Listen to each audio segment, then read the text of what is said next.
Hello. Hi everyone. Seeing if my Patreon bot in the chat works. It doesn't. Anyway, this it does. It takes its time, but it does work. Hello. Can you tell I've been messing around with stream things? How's it going, everyone? Thank you for being here. Thank you for joining me. I'm gonna need to find my mouse. Be able to scroll up. Hi everyone that's here. Hope you're looking forward to some Boonlaking. Hi Matt. Oh yeah, early in the morning in the States. Thanks for being up. Time for some coffee and some medium euros. Hey, Dark Mind. Hey, James. Yeah, perfect. Cup of tea. Some nice Boone Laking. 6 a.m. in Seattle. Can anyone beat that? Hey, Paul. Yeah, Paul's taught me the secrets, the ways behind scrolling text boxes, the algorithms, the mathematical genius that's behind them. We've unlocked all of the secrets. I'm glad it was it working okay. I was dashing all around, getting ready. After pretty much, I was thinking like, oh, maybe I'll get on early. Maybe I'll do like a little bonus stream, and I'll play some Ark Nova by myself after I've set all of this up. Messing around with templates and stuff all morning, wasn't I? Hopefully they look all right though. Hi everyone that I haven't said anything to so far. Genway, Joel, yes, please, if you're able to follow us in the places, it should come up. I know that a lot a lot of people here anyway are subscribed and followed and are patrons. But if you do join up, then it should appear on screen now if all of that's working. Hey, jazzy. We'll work things out as they go. Hope everyone's had a good day so far, even though, depending on where you are, there hasn't been much of it yet. It's minus 22 degrees out today. Wow. I think it's pretty warm here. Like for January. In this room, it's pretty warm, but I think it's because like this is the room, this is the front of the house, and facing the sun. In that respect, it's not a great room to be boxed in and streaming. In another sense, though, it's the quietest room. Yeah, Marty looks after the mouse. Is he? He's just about on screen, isn't he? Yeah, I think I'll have to keep an eye on him. But I think he's as on screen as he's getting. Paul, have a look on the you use Streamlabs, right? In like the stuff that you get on the app is a little bit temperamental, the settings boxes and things. If you go on the Streamlabs website and log in and start looking at things, it's called CloudBot. You can add all sorts of commands. I've seen I've seen streamers, I've seen people like Limmy that have got all of these various commands and things that they use for alerts. I'm not that high tech, but I just about managed to train it to. You can do your own custom commands. So Patreon is a command that I put into it. So if anyone types in, if anyone feels like giving the Patreon a shout out, exclamation mark Patreon should make that work. There is a bit of a timer on it, so it isn't just like the entire chat the entire time. But yeah, hopefully that should all work out. Yeah, getting that if it's minus 22 degrees, wow. Yeah, I can never complain about the cold again here. Ice cold in Montreal. Hey, Radisson. Hi, Anne. Text box working? Great. Oh, Twan, thanks for managing to catch the live stream. It's 11 p.m. here. So there's some. I worry sometimes that, like, oh, is this time going to be okay? Is this too early? But yeah, the other streams are maybe too late sometimes. I know that, like, I'm going to try and do an evening stream next week to try and keep mixing things up. Just, there's things to do tonight. It's my dad's birthday. Hey, Michael. Doing tea? I wish I'd made a cup of tea now. I'm trying to keep cool in here, which I know seems strange in, like, it's not that warm, and it's not, it's January, but hey, it should be alright, right? That one you needed a solo playthrough 2 weeks ago. Is it not working? The Patreon thing? Is it only me that can do it? It's only me that's got the magic touch. It might just take some time, but yeah, I'm here now. I could hear that someone needed me. It just took me a while to get through the fog of games that got more votes. Essentially, that's it. I'll pass the blame. I'll pass the blame to other people. I can't actually find the bot in. Where did I find the page that had that robot in it? I can't even find that now. It was like the first thing when I pressed on Streamlabs this morning, and it's what I got distracted with for a while. Oh yeah, if you're on like the dashboard, Paul, it's on the top right of the screen. CloudBot, commands, Yeah, it says everyone's got permission to do it.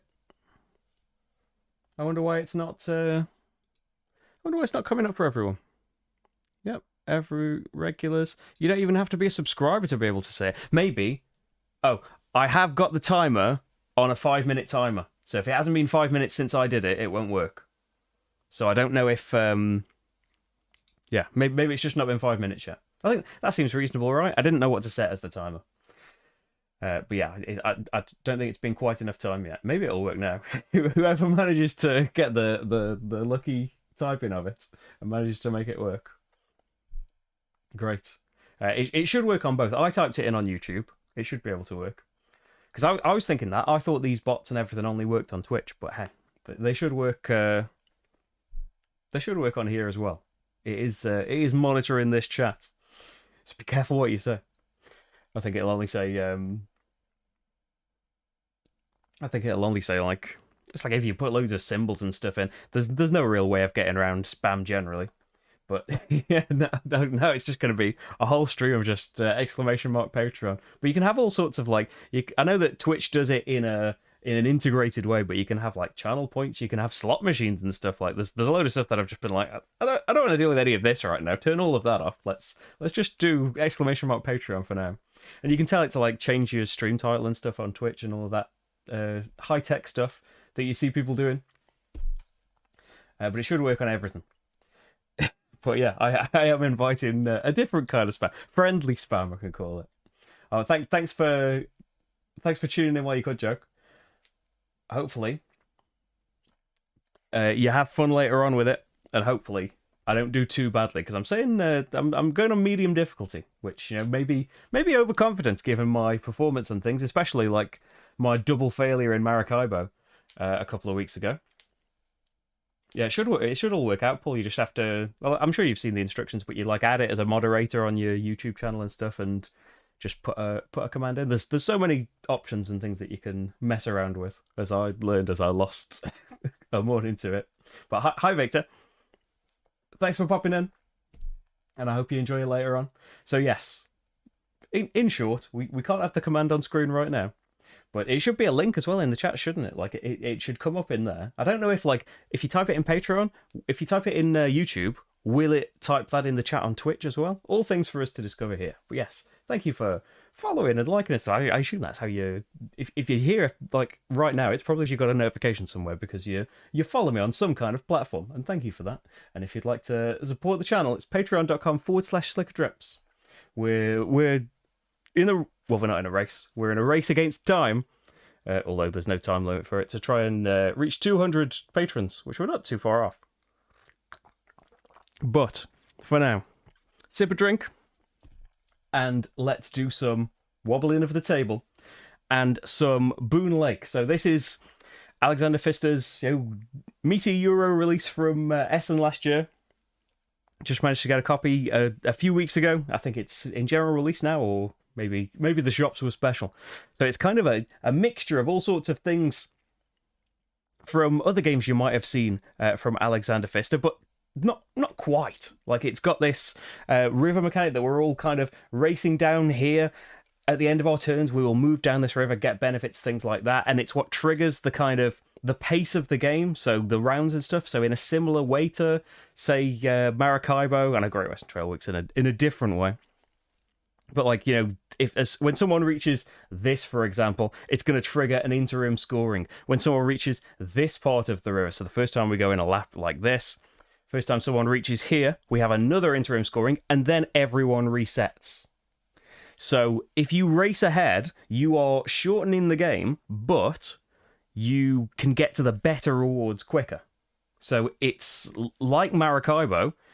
It's a balancing act. Can you afford to stall and play every little card and take every little action when other players might just be rushing you along and you might not have time to get all of your things out here, which is definitely more apparent in the solo games. I suppose it depends who you play against. But Rach and I have found with our Maracaibo and Boonlake multiplayer plays, we're quite ponderous and we're not taking like one step every turn, but yeah, we're making good strides. Well, maybe because we're two players and because We're not necessarily rushing each other. We tend to have longer games of these things, and so it's like a bit of a shock to the system when you come to the solo mode and like, oh wow, it really wants me to hurry up here. So we've started off. What have we got? We've got 6 cards from a deck full of different combos of cards. Zoom in on my player board here. Hopefully everything's all coming up nice and clear. You've got cards, they've got costs, they've got effects, they earn you points. Whenever you see this skull over here, that is the point of the game. We're trying to settle, basically, around Boonlake. You will get an opportunity to play cards on a lot of the turns of the game.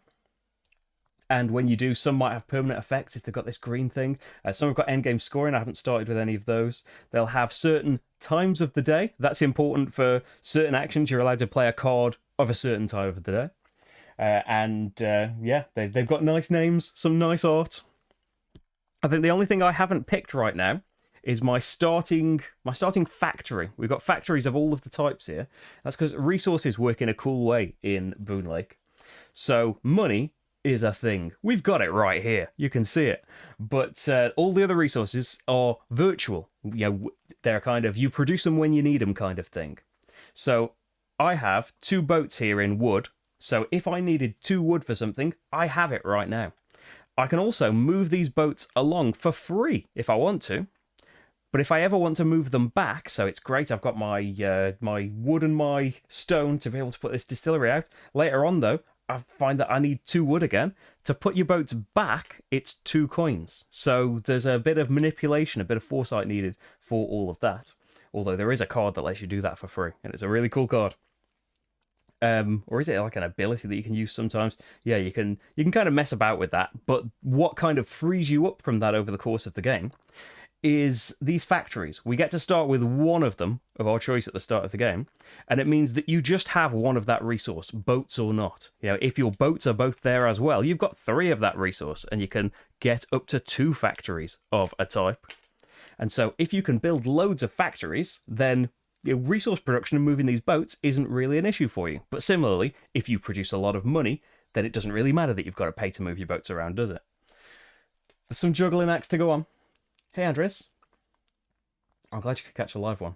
Solo Pax Premiere. Yeah, it looks... I haven't played it, but it looks like there's a lot going on. Like, it's the same company, right, as John Company. I was talking about that a little bit in the anticipated stream yesterday of, like, it doesn't look like the kind of game that I would normally go for, but it's like something like maybe I'll try it. Like Ricky Royle's done solo, hasn't he? Solo marathon. If we do, I've forgotten already what we were talking about there, Janeway. I'm sorry. Yeah, Matt, you just click random people on Patreon. It's a good way to do it. I'm glad that you clicked on me. Hey, Heavy Cardboard, how's it going? Looking forward to giving this a go. I hope you enjoy it. There's a lot going on. But, you know, look who I'm talking to here. The heaviest of the cardboards. Paul, you're doing a playthrough of it next month. One of your recent releases you've not managed to cover yet. I'm getting in there. Maybe that's why it got such demand. But having said that, you know, Obsession got, I think it was 1 more vote. I say more. It got like 1 more vote than Boonlake and got covered a little bit quicker. But people, yeah, got an obsession with Obsession. So the bot is going first in this. I'll make sure that, you know, no sneaky Board Game Geek player aids at hand from users this time. So I'll make sure that I've got my little solo pages of the rules, because the bot, as you might expect, behaves differently to everybody else. They take their turns based on these tiles over here. They don't really interact with us. So I'll just say, like, I'm having the second turn, so you'll see this in a minute. But if it takes us to the right place here, this is the action board. These are the 7 action tiles, and you can choose one of these on your turn. You must choose one of these on your turn, and it will tell you the things that you get to do. So usually, not always, but usually the tile will let you play a card of a certain type, or discard a card for 2 coins. Then it will give you an action that you can do as the action taker, as the person whose turn it is, and then you and everybody else get to do something else. Sometimes it's only everybody else gets to do that thing. And then based on where you took the tile from, you will move up to a certain number of spaces on the lake, on the Boonlake. If you take tiles that have been used fairly recently, or these have just been randomly put out. If you wanted these tiles, they cost you 2 or 3 points to use, and they will come out and slide to the bottom for the next player. So the bot's going to take turns based on some extra tiles. And yeah, let's have a look at them now. So based on your difficulty will tell you to remove certain ones from the game. There are A and B tiles, and they're oriented. It says orient them in a random way as well, because this helps you choose a number. When the bot wants to choose one of these 4 numbers, the picture of the man, basically, that's at the top of the next tile tells you which number they pick. So here it would be the bottom left. If they're going to put a house somewhere, they're going to look for location 15, and we can see on their board what they determine to be location 15. Obviously, to real players, none of that matters. But yes, here is what they are going to try and do. So first of all, they look for specific tiles if they're in the bottom space. And if they are in those spaces, they just do those things. Yeah, they look at the bottom most of the 7 action strips. If it shows the settle action, which has ended up quite high up over here, then they get to put a house out. If the cattle breeding action is at the bottom, it isn't. They would get to put a cattle out. And in all of the cases, which is now, they get to move 1 space along the cactus track. Then they choose one of the 3 actions on their playboard based on which is the highest on the ranking here. So are they going to put new tiles out? That's quite low down. It's probably going to be activate one of the regions.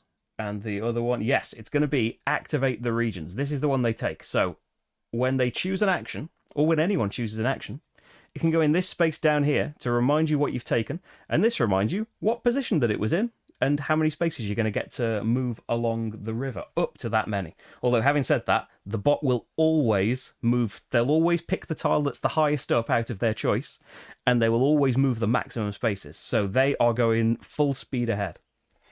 So, yes, when they activate the region scoring, the Wise Eminence chooses a region, which is a bit, it's a bit premature. But hey, our actions as well, by the way, don't really matter to each other as they do in the multiplayer game. So, I said that you get to do a thing and then everybody gets to do this thing. In the solo game, we're more separate. The bot obviously gets to break the rules and all of that thing. But yes, when they choose a region they want to score for, to this end, we're doing something to an end. You subtract for each region the number of the Wise Eminence's presences from the number of your presences. Regions whose rewards have been covered with a region marker don't count for this. So at the moment, we have 0 presences on the board each. And in case it's the same, they choose the most northern of the regions. So they are going to choose to take the bonus of unknown, which is one of the regions of the game. When you do this, you cover the space up, and you would get that reward. But the bot doesn't care. The Wise Eminence doesn't care about money. They don't need any money, they just want to stop me having things. They cover these things, and they get victory points instead of cards or coins. So it's going to be 3 victory points, and they haven't got a victory point marker, have they? The most basic of the setup things. They're going to need that. There's their 3 points. Yes, I am with the obsession, love, and encouragement. Although I do know that like it's still a bit scarce, but hopefully it stops that. The robot's working. Hey, Cloud Bot. Thanks, Sam. Thanks for remembering. Yeah, so there's just a bit of a time limit on it. But it does work. Maybe I should loosen the reins on it a little bit. Yeah, who doesn't want the most presences? I believe it's Alexander Pfister has done the solo mode for it, right? I don't think anyone else is credited for it. Nope, no one just above the solo rules. I believe Alexander Pfister. That's what I'm being led to believe. So they've chosen their region thing, and then the regions are scored as normal. This is where we would get, and you can see on the normal action itself, normally the player who chose the action gets to score a region, as well as playing a card. And then everybody gets a coin for every presence, for every wooden bit they've got in every region except the one that was just scored. So that plays into the multiplayer thing. If you've seen that someone's built loads in like Boonlake, And Boonlake gives you 4 coins, so like I'll probably take that bonus, because then everybody else will get coins for every region except that one. That kind of thing. Region scoring is the only action where the Wise Eminence also benefits if you choose that action strip. They get a point for each presence. Wow. Okay, they get a point for each presence, whereas I just get a coin for each presence. There is a special bonus you can unlock where you can get points instead of money. But yes, I think that is it for them now. And they slide off all of the things, and we get to take a choice. So, what do we want to do? There are some things that might guide you a little bit, and yeah, the pressure's on a bit more, because, yeah, we haven't moved him, have we? He doesn't really care about these rewards, but he's going to move 1, 2, 3, 4 spaces. You skip over other people on the river, the lake. But yeah, other than that, you can be, as many ships as possible can be in the dock spaces. It's only the normal spaces is just 1 ship per space. So we have some scoring things down here. I chose 1 out of a choice of 2 tiles, and then the others are at random. So this is the way it works in multiplayer as well. If you're playing a 2-player game, 2 players will choose the scoring tiles, and the other 2 will just come at random from the deck. So every interim scoring, which happens when someone crosses one of these locks, we will have to choose one of these scorings down here. And based on where we are on tracks or how much we've built in certain regions, we can put a scoring thing in, and we will score that many points. So say I want to do this. I have to have nothing built in one region, but one thing built in either Southern or New Hope. And then I could say, yes, I earn a point at the end of the game. If I haven't done that, I lose a point for putting that there. And we've got scoring markers that are worth 2, 3, and 4 points for later on as well. Your own scoring marker that you put out is doubled. So potentially could be worth 8 points if you leave it till last and you've done it. That's the highest requirements, of course, if you leave it till the 4th interim scoring. But if you manage to do it, you'll double your points. If you get to the interim scoring and you haven't done it, though, you'll lose double the points. So there's that trade-off for it as well. These should all be slid down a bit too, so you can see these spaces above. These are also special projects, so they work like cards that everyone can play. They count as every time zone. They count as every time of day. They have larger costs than the cards, but they have very nice rewards as well. And if you build the special project that you put out, you get double the points for it. So 16 points I could grab for building that over the course of the game.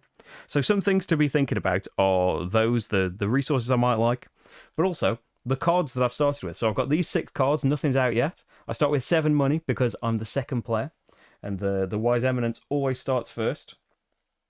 So the cards that you have and want to play might influence the action you want to take, because if I want to play, a morning card, I'm going to have to take a morning action to be able to do that. And one over here gets 2 coins for stopping in a lock space. That could be quite nice over the course of the game. It's just that, early on, there aren't that great things. There aren't a great many things to do until you've got things going a little bit. I could, it'd be a good thing to have early on. It's quite a cheap cost, but resource-wise, I think it's impossible. At the moment, anyway. Every time I played a morning card, get a coin. That would be quite nice. But I do need to put out, don't I, a starting factory. And I think it's going to be, so I could at least play a card from my hand. We should probably do some stone. So that was a starting thing that I needed to do. Thanks, Steve. My ears must have been burning. Yes, they move. I think I've caught up now with everything that I'd forgotten. I'm thinking, I could get the distillery out with that. That gets me some income. It moves me along an income track. And so for that, I would want a dusk action. The dusk actions that are out there, one of them would only move me 2 on the lake. The other one has just been taken and would cost me 3 points. So I'm not choosing that. But maybe I want to do that and build some doors. It's just that it would be quite expensive. I haven't got that much money early on. So I probably want to forget for now a little bit about getting cards and things out. I can discard cards, of course, to earn money instead. I do have a knight card. We could do something about, maybe settling, although that won't move me much on the lake. I could do something that will move me a lot, put a person and a tile out, upgrade people, or just put them out. That could be something to do. And then you can give up 3 cards or 3 money as many times as you like to get extra citizens on your board, which can be kind of hard to get. I think. Yeah, I don't have amazing cards that I particularly want to play this early on, but I do want to move a lot of spaces along the river and try and keep up. So I think, what if we got some more people early on? Because the spaces where you're putting your people are out here. So we start out, depending on the number of players, there are different configurations and spaces that these starting tiles start in. And based on what is out here, you can pick up, you can pick up cards, you can pick up money. Having presents out here is good, but you can do very expensive things as well that'll get you loads and loads of income. What if I don't necessarily want to give up a card. I can't make a decision in my very first turn of the game. I'm going to settle. If I settle, then it means that the bot gets an extra action. So maybe I want to wait to do that, but it's so good putting these tiles and things out. No, I'm going to stick with... I don't need more people until I put these things out here. I'm stuck. Do I just want to put some people out and get them used? I could just get some cattle out. Maybe that would be a thing to do. That can get me some income. But you want houses and things out before you've really got cattle. Let's get some people out onto the board. Get some people out. That'll help us decide where to build things. It'll let me move a lot on the lake. I'm going with it. Right, so I can play a knight card or discard one for 2 money. So this wouldn't be impossible to be able to do. But... it's give up 3 cards and get a vase, which is sometimes required to be able to play a card. I haven't got any at the moment with that cost. So give up 3 cards to get a vase and 2 money, or the other way around. If you want the cards and you can give up that stuff. It is worth a point at the end of the game. I don't think I want to give up that many cards just yet. I think I'm just going to discard this and get a bit more money for later on. And maybe I should pick up some cards with that in mind. Then a lag. But it seems all right. Okay. Let me know if anyone else sees it, and I'll try and sort it out. And by try and sort it out, I mean you just have to restart it, unfortunately. This is me kind of trying to control my AP as well. You should see me when I'm when Rach has to put up with it sometimes, depending on the game. But yes, other times I'm much more like that, Matt. That I'm much more kind of gung-ho about things and just like, I'm just going to do a thing and we'll see what happens. It's just like, it tends to happen a little bit further in there. But I've kind of ended up doing that. I'm just doing a thing. So I can put a person out. I've discarded a card for some money.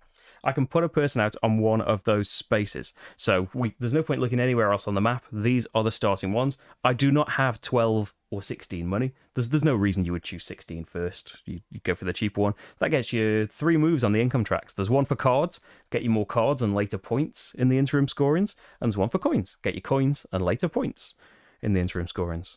But that's too expensive. So a card or a coin. I have just got some coins. So maybe I could go for some cards. Just these spaces are nice. These are just randomly put out, by the way. It's nice to have things surrounded by houses, have pastures surrounded by houses. There is a pasture right there that maybe we'll put things out around later. I'm going to start out. Let's just get some presents on things. Let's get a card. See what that card is. And it is the bank. So immediately get 8 money. But you need 2 wood and 4 marble? 4 blue for it. What is the blue resource? Did me and Rach ever say the name of the resource when we played it? Oh, thanks, Anne. No, who's going to remember to do the Patreon chat now? Thanks for being with us, though. Iron wood, yeah. Loam? Oh, it's loam instead of bricks. Rich did tell me that, by the way. Like the first 10 times that I was just saying bricks. I'm sure someone will say. It's the blue resource. You need loads of it anyway, and I haven't got loads of it. Oh, Michael, yeah, same. You just need to, you need to build things up in this. Like, as soon as you've got some of these cards out, or you've got some extra actions and things, you start to get a picture of what to do. And sometimes it matters what the other players are doing. But yes, I've put a person out. I've had my reward. Now everybody, which is just me, basically, gets to put another person out, or upgrade a person. So upgrading a person, you can turn a person into a house. Yep, don't worry about it. So this costs you a person, so you have to put a person back into the supply, and then you replace the person that's out on the map with a house. That gets you money and later points in interim scoring, and you want things out. You want to clear rows of your player boards to get access to more people, to get more points and things. But you can turn them into settlements as well. You have to have at least 3 things surrounding the thing that you want to upgrade, so you can't do it really early on. And you'll get a point penalty if you try and upgrade things in the same area, but they will lead to even better and better rewards. They get more expensive down here, but at the end of the game, you get 2 points for everything you took off this row, 4 points, 6 points for these rows, and this is how you get cattle out as well. But they go in the pastures when we do the pasture action, and cards and things can let you do it. So I could upgrade that person, but I don't think it's... Is it particularly worth doing that just yet? It would get me some money if I was to put some cattle out. If I was to upgrade them. But let's put some more things out. Let's hedge my bets a little bit. I'm going to just put another person out. And let's get... I'm going to regret it, aren't I, at some point? But I'm just going to get another card. I'm going to wish that I got coins instead. The card I get, Cattle Supplies. So for this, I could get some income on the money track, and every time I put some cattle out, get 2 money. And it's a morning action to put cattle out. So that could be a nice thing to do. I realise that already I am running out of space to put these cards anywhere. When you put them out, you only need to see the top, of course, so you can just stack them all up. Oh, thanks, James. we need to keep checking up on that robot. Check that he's okay. It's much better than the one I used to do from a button here that stopped working after like 1 stream. I blew his iron, of course. Hi, Monica. How's it going? Well, you haven't missed much. You've missed some bot fun, but robot fun. But turn-wise, this is still my first turn, so I could play this right now. This is play any card or discard any card for 2 money. So usually you're restricted by the time of day. This particular action here doesn't determine. Everyone would get to do this, by the way, in the normal game. So I could get that out. But if I want to do cattle, I'm allowed to play that card anyway. The other things are expensive. I get to move 4 spaces. I wish I'd just taken a load of money now. This is going to require a lot of resources I don't have, so I can't do it very quickly either. Oh dear. Resources are getting in my way. Do you know what? This is going to take forever for me to be able to do this. I need loads of factories, basically. I can have my 2 boats on here and 2 factories to get to 4. I need 2 wood factories then. So this is miles away. I'm discarding that. Get 2 coins. So I haven't actually played a card out of the 2 opportunities I've had. But we've made a bit of cash. We've got a bit of presents on the board. Got a few presents. And we can see what the bot's going to do. Yeah, the people are just being given houses, I'm sure. It's a much more sinister game if they're being turned into houses. So the next tile is the settle action on the bottom. Oh, it is. I've just done that. So the bot is going to put a house out, and there's some there's a few little things that I need to bear these things in mind when the bot's building a structure. They are right there as well. So if they ever get to build or upgrade a structure, if they've got 0 or 1 out on the board, they will build, right? And if they've got more out, they will upgrade instead. So they get to bend the rules of the action. Check how many houses are on the game board. If there's no more than 1 house, they choose a location. So the next tile along tells us to choose the top right location. They look at location 8. Is that available? They do something there. They don't have to give up inhabitants and stuff. What if they can't just put things They can't put houses out where they can't, can they? I think they count up from that point then until something's eligible. Did I put a second guy out? Yeah. Oh, it's or discard a card. I see. Yeah, I shouldn't have done that. Thank you for reminding me. Yes, it is one or the other. You see there, it's one or the other. They get to put houses out, yes. I know. I understand about upgrading them later, but do they put? They don't put a tile out, do they? No, they just choose a location within an occupied site and put a thing from there. So I think they just count up from 8, right, to see the first occupied space, which would be one of these spaces down here. So counting up from 8, the first one they would encounter, I think, is 16, which is one of their houses out, straight to a house over on here. Oh, I haven't moved on the lake either, have I? I can move up to 4 spaces. 1, 2, 3. I will go the full 4 because that lets me leapfrog the bot and get a card myself. Build these doors. These doors are special bonus actions at a 2 discount. That's quite nice. Another thing that resources are going to hold me back on that a little bit. Yeah, Boonlake Silent Green expansion, exactly. Right, so I've done all of my things. The bot is putting a house out there, doesn't have to worry about money and all of that stuff, of course. So does all of those things just because, that I chose that action last. So when you choose that action, make the most out of it, because the bot is definitely going to. Then the bot will choose one of these 3 actions and do the one highest up. Well, it chose that last time, so it's not going to be that. It's going to put cattle out, isn't it? And mess me about. And that's not at the top because it's right at the bottom. It's going to do cattle. So, when it does cattle, it's just putting them straight out, right? It tells you on your thing, it's putting a pasture out, and it's going to put a cattle straight out. They choose a location and lay a... They choose a location adjacent to at least one building tile and lay a cattle out there. So, counting up from 8, the first place adjacent to something would be like 13, wouldn't it? Would be 13 over here. And it is adjacent to their house, actually. So, yeah, they put a thing out there and they place a cattle on it, unlocking another space of their player board, of course.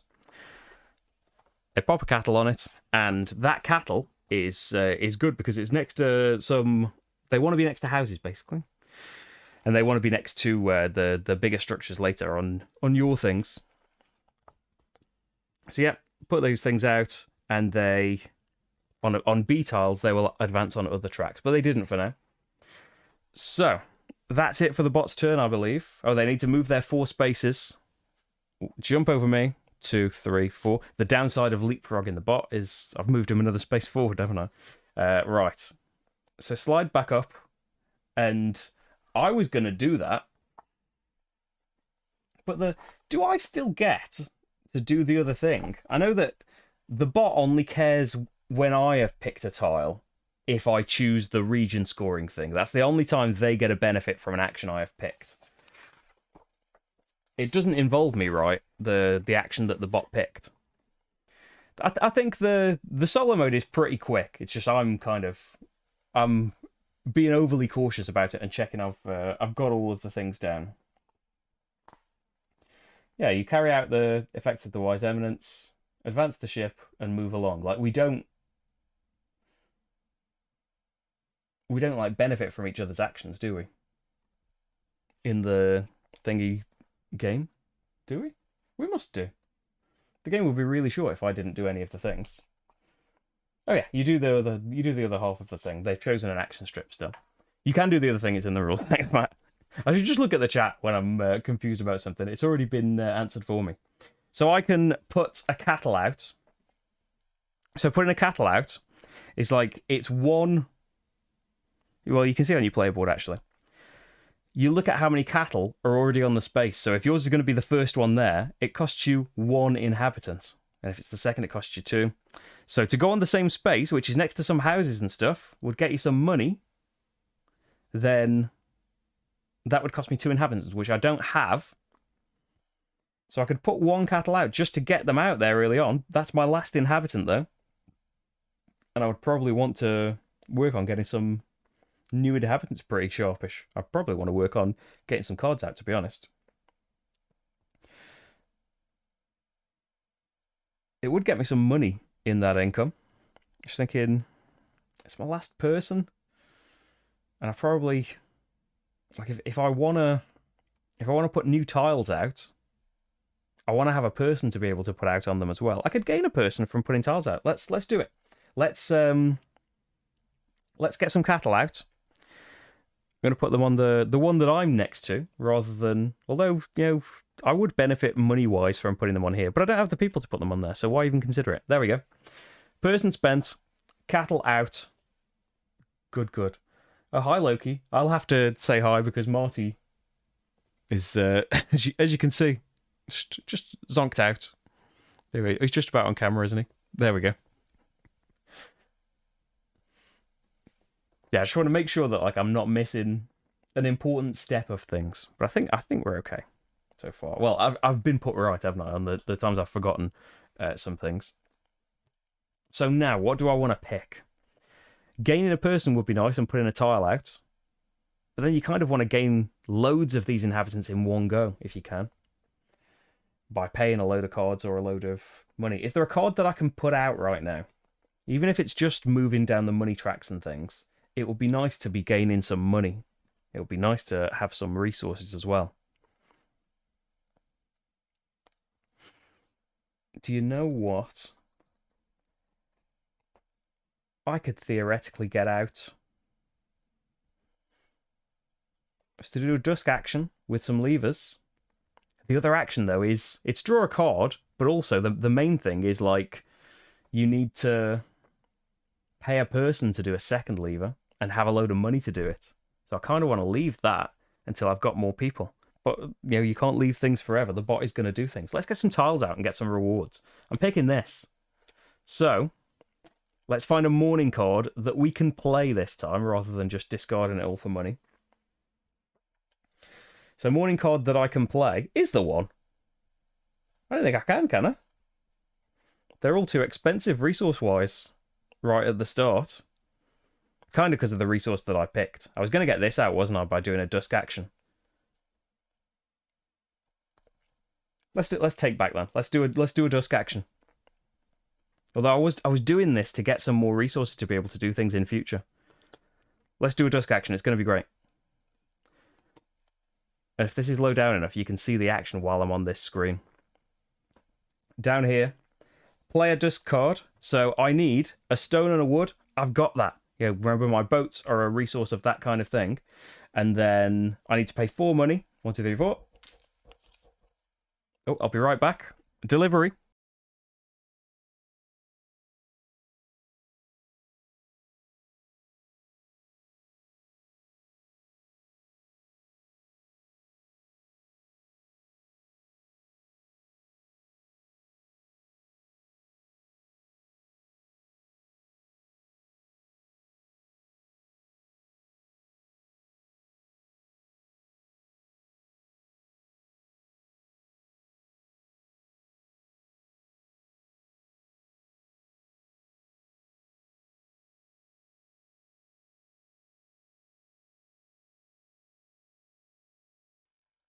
Hope you were all good while I was gone. It's Maracaibo expansion, I believe. Yeah, we've got to do takebacks. And I'm going to be out of breath forever. We have Marty not keen on the knocks on the door and things opening. Yeah, one day Paul and I will be in the same room together. One day. I normally lay him down, Paul. I have a bit for the bot, but they're at a funky angle because it's all dual layered things. It does look better though, doesn't it? You're right, of course. Did he help move it around? Thank you. We could just have them lying on each other a little bit. That'll be all right, wouldn't it? The boats, you'll notice, are side on. Which really, you're looking at them from above, so that's how it should be. Right. Play a card. I played that card, didn't I? I haven't moved on the track yet. Move down on the track. I've got that out, so really, it just goes face down now. It doesn't do anything else, but it will give me points at the end of the game. Oh, out on the board, of course. What am I thinking? Let's see, pro streams there. So I've played my card. I've taken my choice. I can now pick a lever. So I get a house. I get a lever. And yeah, I can put them in any of these places as long as I can afford the thing. So at the moment, we've got 5 money. So really, there's not a massive amount of choice. But getting a resource discount, stroke 2 money discount, or getting 2 cards would be quite nice. And you get these every interim scoring, these reset. You can use them at a time when you need to. Lower the requirements of people or adjacent things to be able to put down a super thing. Ignore playing a card to get a coin for every factory you've got. Ignore playing a card to get 3 coins in that one. Ignore this. These are all ignore the secondary actions that you would normally get to be able to upgrade a person, put out a new lever, or gain a vase or give up a vase for 6 money. The houses are better stood up now. Is the light catching them nicely? So what would be a good thing here? Be able to move your boats back for free is all right. Maybe getting a resource discount on something. Or just getting 2 money back from costing me 3 to put these out. Because these are worth points at the end of the game. If you've done 4 to 6 of them, you get 2 points each. If you've done 7 or more of them, you get 3 points each. So yeah, let's get that one out. Let's just do things, eh? Let's get my turns moving. So second bit, I can either pay a person to do another lever, or I can gain a card. I've got no more people, so I'm going to have to gain a card. And that card's going to be a bit of a cheap night card to be able to move on the card income track. So I'm going to need a section for my hand and a section for cards I've actually played, aren't I? It's all going to have to zoom out so quickly. We'll sort it out. We'll get playing or discarding cards for things, right? So, bot doesn't care what I've done there. I get to move 4 spaces on the old river. And I'm not quite there yet, am I? I'm high up still. So 1, 2, 3, 4 would get me 2 coins, but again, that's racing things along for the bot again. If the bot moved 4, wouldn't trigger the interim scoring actually just yet. Because I'd like to get to this space eventually. That is gain a factory, which I hope to do next time. I bet I'm not going to get to. I'm a bit cash poor. A couple of money would be nice, but I don't want to be really far back.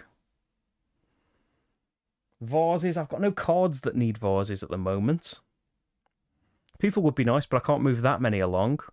Cards. I've got cards. I've got cards. I might regret this. 4. I'm going to get some money. Get 2 cash, and then I think we're okay. It's like better. Sly Drick on. One day, maybe. Rach can organise that, right? It's like a gaming meeple con. Yeah, MultiCon can just encompass every single gaming convention. They can just be... Essen can be MultiCon Germany.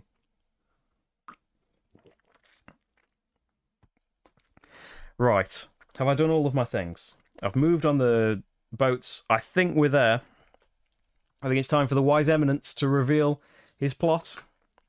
So neither of these things are at the bottom. So it's moving along 2 spaces on the cactus track. Then, oh dear, the B-tiles are nastier. Then he's going to, what's the highest up? It's the hat action. He's going to get to, well, if I was doing it, I'd get to upgrade and put a tile out. The bot is just going to put a tile out. So it's just putting a new tile out, right? Just make sure it doesn't get extra things.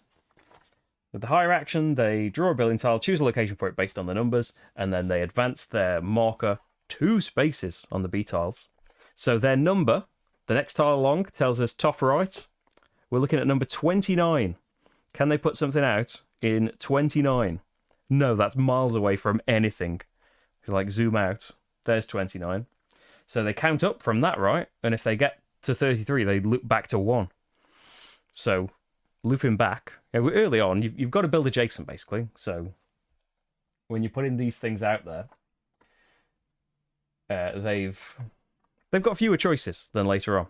So counting all the way up, the nearest thing that's next to something else is, it's not 10, it would be 11.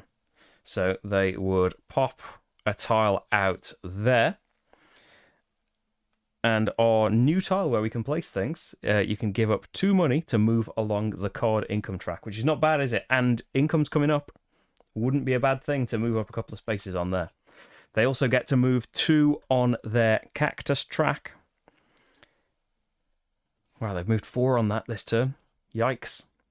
And then that's it for them. But I can pay to get new people, which I probably want to do, right? I probably don't want to pay money. I want this.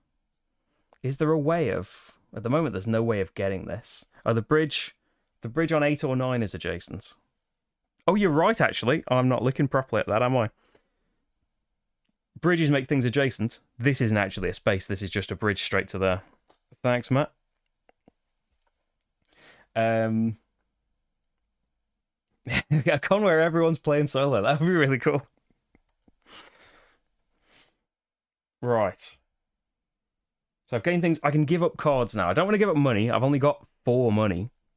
I can surely give up at least 3 cards to be able to get at least 1 person back. And like things that are just going to cost me loads and I can't do for ages. Moving along the coin tracks would be nice. So with all this loam, I should have gone for loam on the factory maybe. Although stone did help me with something else. Let's give up these landing spaces. We're running around. Yeah, I'm giving up 3 cards, and I'm going to gain an inhabitant there in my supply. These will be gained when you clear out those rows of things. Could do another 3, couldn't I?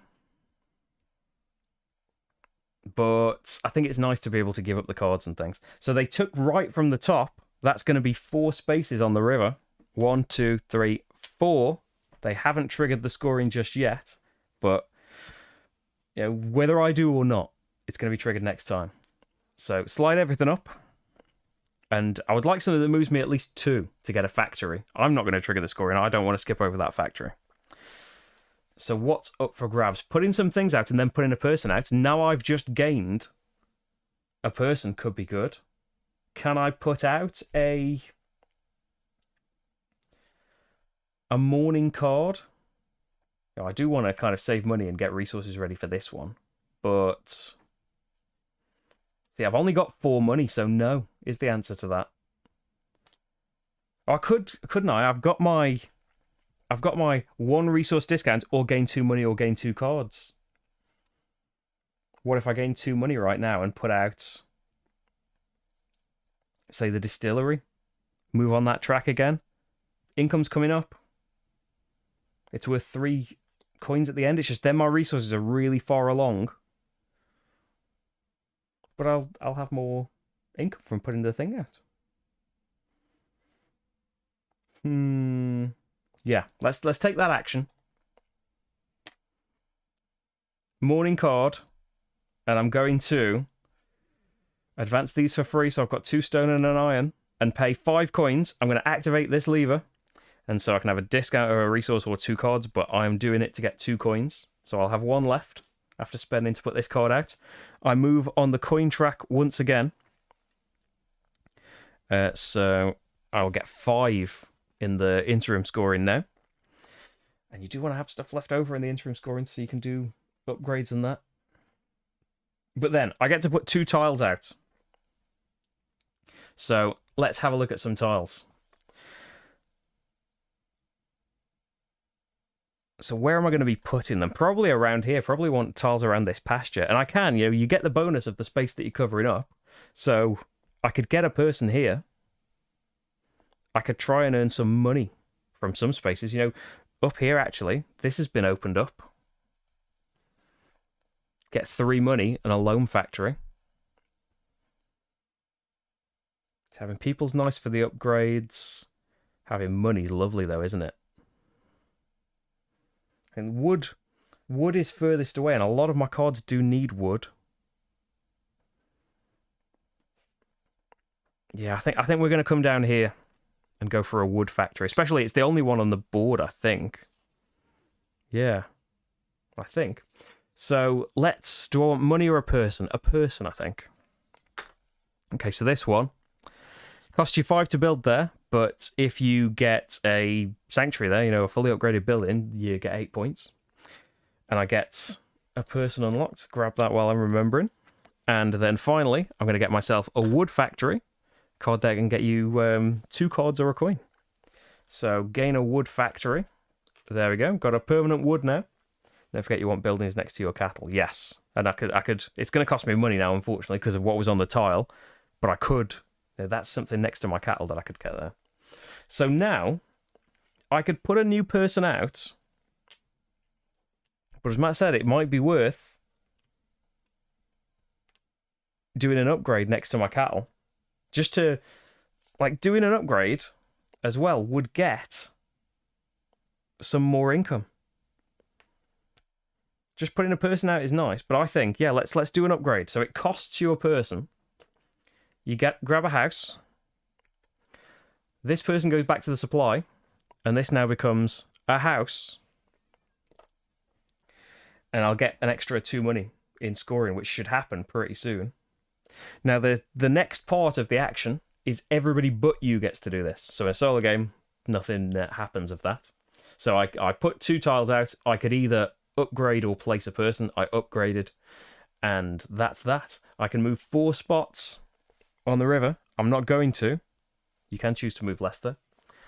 I think I'm just going to go 2 in this case. Although if the bot gets to go, they're getting more stuff, aren't they? This is the kind of... This is your choice, isn't it? I can stop here and have the factory and have more resources, or I can trigger the scoring myself and the bot won't have had another turn to earn more points and things. I think the factory in the long run is going to be worth it. Yeah, and thinking of this workshop and getting levers out, I don't know if that's going to be our main thing, but it's something to maybe work towards if we've even got time. I'm going to work towards getting that card out. I'm going to take a factory, and the factory is going to be another wood. So I don't really have to go back there. And if I put my other boat on iron now, I have the resources to do that. I just need some money, which we will earn in scoring in a minute. So I've moved on the river. Gone a bit short. But hopefully it'll be worth it. So the bot, these aren't on the bottom, so they advance 1 space along the cactus track. And then the highest up is building. So what they do in the build action is just move up a space, right, on the cactus track. They don't do anything else. Yeah, when they choose builder or progress, they just advance on the cactus track.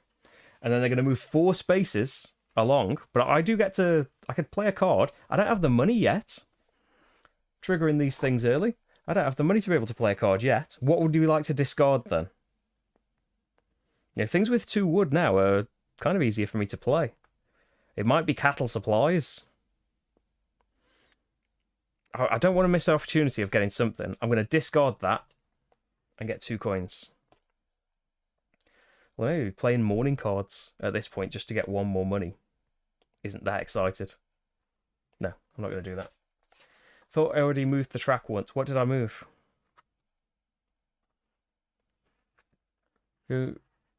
So, yeah, which track do you mean, Jimway? Have I done something twice?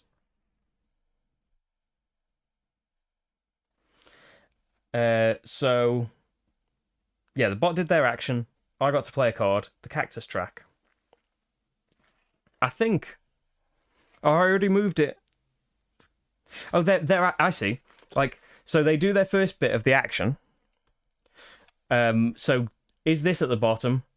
Do this. If this is at the bottom, then they do this. If neither of those things are at the bottom, they get a cactus point instead. And then out of these 3 things, they choose the action that's the highest on the action board. And in this case, the build action for them is just gain a cactus point. So they gain 2 in this case. I think that's where I'm at. Hey, Streamlabs is all working. Thanks for subscribing, Sean. This is new, by the way. The chat thing. It means I will actually see things that happen for a change. Right. So, and everything should work. Like Patreon and everything should work on there, hopefully. Hey, why not? Sign up on Patreon if you want already, so we can test the chat, right? No, it's for the channel and that, right? So they've moved. They're going to trigger a scoring. So they move 4 spaces. Just... Yeah, whoever puts like an exclamation mark Patreon, it basically pastes it pastes those links to the Patreon and the Ko-fi. But there's like a 5-minute timer on it though, so like it doesn't just like come up all the time. I don't know if like I can change that. I don't know if that's too extreme a timer. But yeah, it won't come up again for another 5 minutes. And it should come up in the chat when people subscribe and when people follow on Twitch, when they support on Patreon. Unfortunately, the Ko-fi should come up though. Like I'm sure I've missed the few times that it's come up while I've been on stream. Maybe it'll be hidden if I'm wearing a purple shirt as well.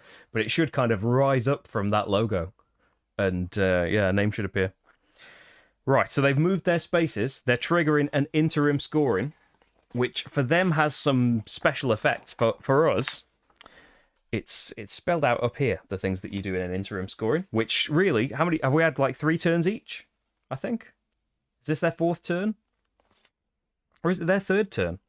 They're doing an interim scoring. Normal for yourself, and then they get a load of points on empty spaces. So, normal scoring. You can do 2 cards or 2 upgrades. Maybe I should have. You know what I definitely should have done? Like, put myself in a position to be able to do something right now. Oh yeah, they get 3 points from the river space they landed on. Because, like, I haven't left myself with any things, have I? Like, I can get...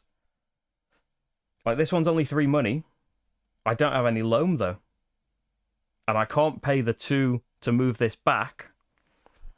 In terms of upgrades, I could upgrade someone, actually, into a house, so I'm only going to get to do 1 thing. You can do 2 upgrades here. Now, I wouldn't be able to turn this house into a building, because it needs to be adjacent to 3 things. It's adjacent to 2. But I can do something now, so I can spend this person. This person gets upgraded into a house, which is going to unlock some income. And oh yeah, you're right, Matt. Actually, yeah. As soon as you have unlocked everything on this row, this person unlocks. And I can't do anything with that person now, though, can I? Because that house is still just next to 2 things. And it costs you 2 people. You know, you throw away a person and then turn a person into a house. You can throw away 2 people and turn a house into a home, into a big building. But I can't do that right now. But I've unlocked a house at least, and that's an extra point. So that's something, isn't it? Didn't get the full potential of this. But it's as well because, yeah, I'm used to multiplayer. Rach and I have probably had at least a turn or probably a couple of turns each more before we got to the interim scoring and you've had to pay for things. So then, you got your 2 opportunities to do things. I took 1 of them. Then you've got to score something. So pop my 1 scoring on 1 of these scoring markers. So what do I not think I'm going to be able to do? So that's pay money, isn't it, for points? 1, 3, 6, or 8. So that's have the money available to be able to buy those points. X times. Or, like this one here, I've got a person in Southern. I've got a presence in Southern, so either of these would be fine. I've got a presence in Southern and Boonlake right now. So I could do 1 of these right now, but I could wait a bit. For later on. This one, your minimum rank in one of the scoring tracks. Do I think I'm going to advance along the card track? There are a couple of things out there. I think I could wait because really I want to do this last. I want to advance on both of the tracks at least 4 spaces and earn myself 8 points for doing this by the end. I don't really want to pay money, but I'm just going to have to pay more money later on if I don't do this now. I think let's do Southern and New Hope. I've got 0 in New Hope, 1 in Southern, so that's fine, and I get a point for doing that. I'm on the scoreboard, everyone. We've got this. And then we need to do income. So income on the tracks, 5 money. And can you see the cards? Yeah, 2 cards. I haven't moved on that yet, so I'll grab myself a 20. That'd be nice. 2 cards. Have we got anything exciting? There's the mayor. That just costs you 5 money. Move up the card track. And at the end of the game, get a point for everything you've put down in unknown, the top region, which we haven't just yet. And thanks, Paul. Have a good Q&A. I think, when is your Q&A, by the way? I'm sure most people already know. But it's 6 something, isn't it? In which case, we'll be going for a meal that I'm concerned about. I'm concerned I won't like the things there. So I'll have to try and tune in later. So this is when you earn money from a space on the river, you get an extra money. It's a bit more affordable. I've still got to move back on the lake though, haven't I? So I've had my couple of coins. Your levers move up, and you get a point for every lever you didn't use. So I did use my lever. It's back up now though. And then the region discs reset. Only 1 got used, but these bonuses are now available again. So the bot in interim scoring just gets points, basically the points that are on their empty spaces on their game board. And for each of their cattle, they get a point per adjacent settlement. So there are no settlements just yet. But if we look at the bot's player board, you can see that they earn... There's nothing from the houses. They haven't put any of these out yet. They earn 2 points from here, plus 1 for every settlement adjacent to them. No one's put a settlement out just yet. So far, anyway. So that's 2 points in total. And then their cactus track is another 2 points. So they earn 4 points. So they are on 10 right now. Did I say, oh, I haven't done my player board, have I? Be wondering, why haven't I got any points? So I get 1 point. I give myself that. And then I get 2, 4, 5 cash. So we've got some cash to play with now.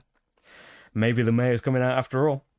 And yeah, there's no settlements out on the board, so I don't get any points for these settlements. So I think now I'm caught up. Interim scoring, yep. And then they do their final scoring stuff. So that is the first of 4 scorings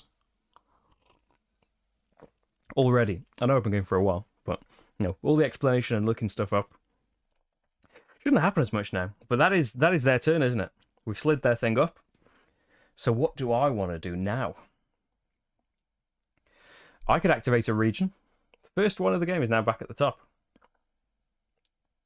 If I ever do settle and cattle, they get bonuses. So I want to be ready for that. I don't want to do settle, really, because I've only got 1 person available. I want some more people available. And putting cattle out isn't really going to help that.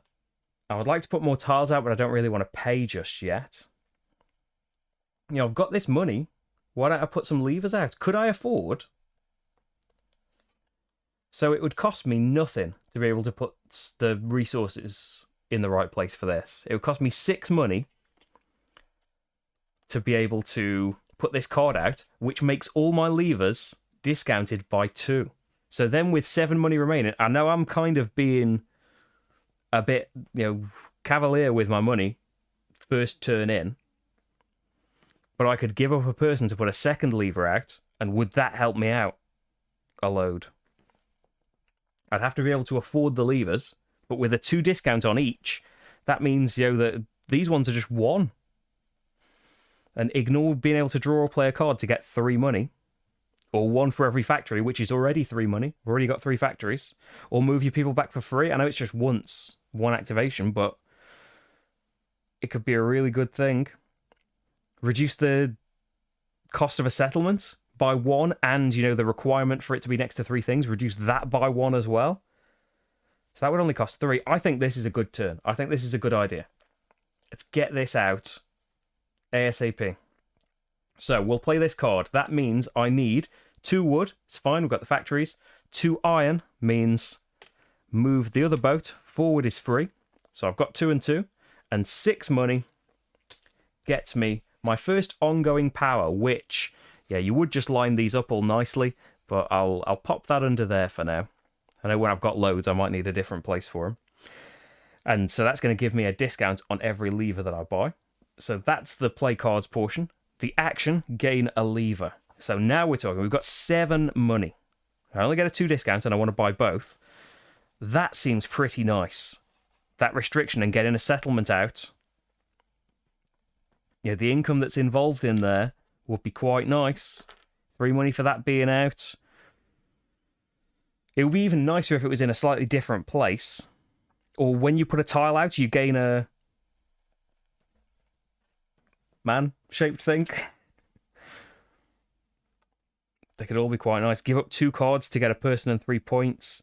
Discount of a resource and gain 5 money. It depends how many times you're going to activate these things in the future, right? But let's see, for cards and things, being able to move a boat back for 0 could be a really good thing, and that's free.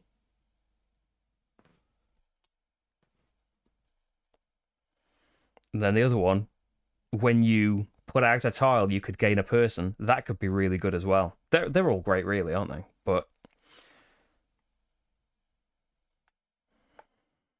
I think we've got the cattle out, though. We've got things out. Matt, you thinking settlement discount? We'll go settlement discount. 5 money minus 2 costs me 3. And then boats moving back for free. It's only 1 use of it. But yeah, it will activate more as we go on. These, especially if we get more factories, could be great later. Or ignore the bonus thing you're getting and buy more levers instead. That seems like the one to have, because they're all at a 2 discount. That cost me 1. Boom. I'm going for that. And just like that, we've got 3 levers. And next time we get a secondary action we don't want to use, more can come in. That might only cost 1. It's going to be pretty cool, I think.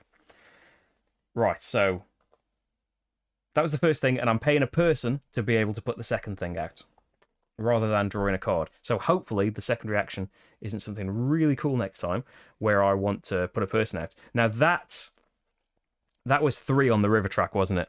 I just slid it up when I shouldn't have. But it's 3 on the river track, I believe.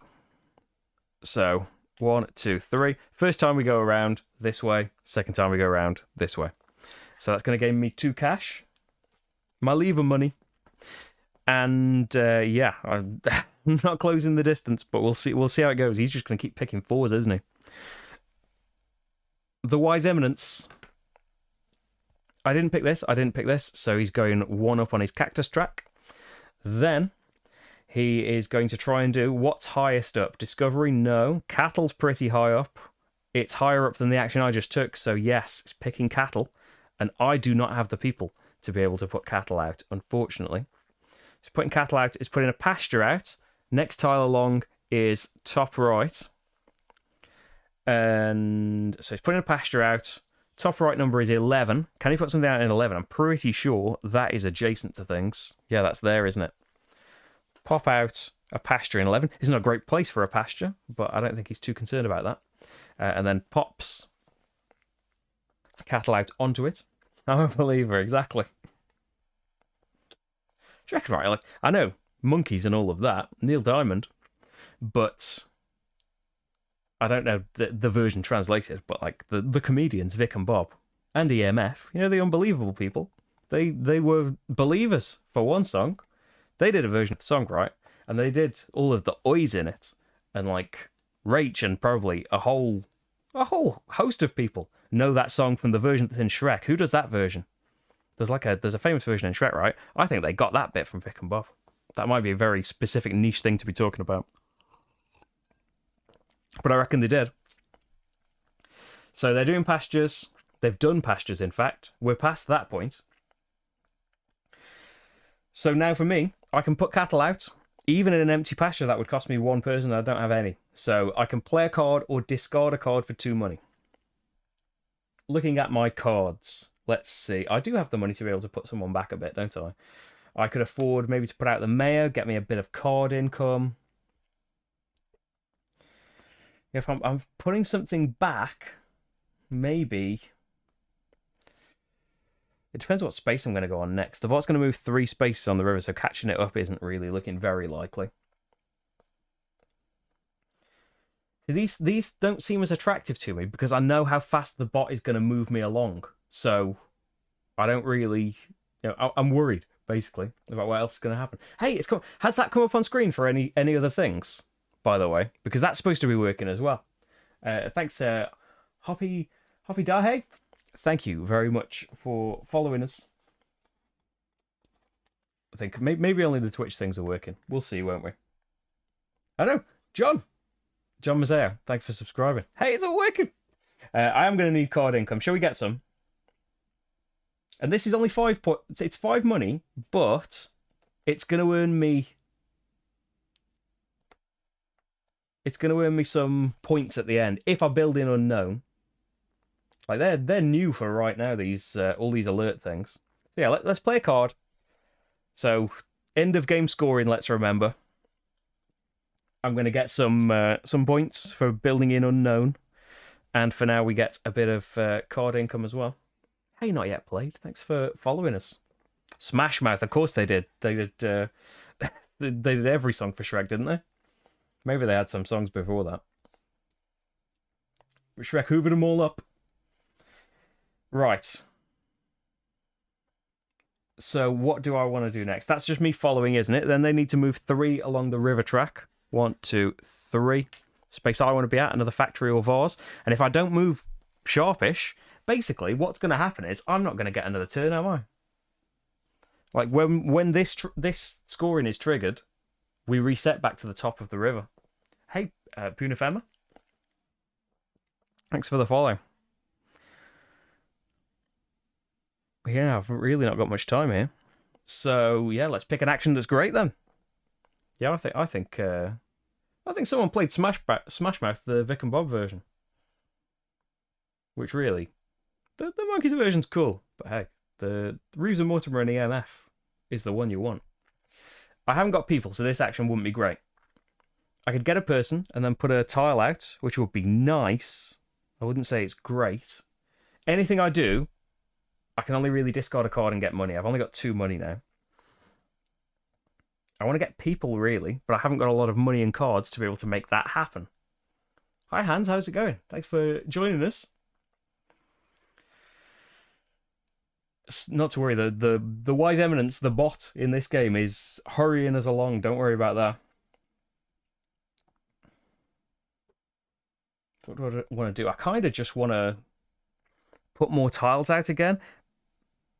Maybe get factories. Maybe just get more people by doing that. I don't get a secondary action in that case, though. Maybe just getting a person and putting a tile out, and then ignoring this to put another lever out could be an idea. Lever? Lever.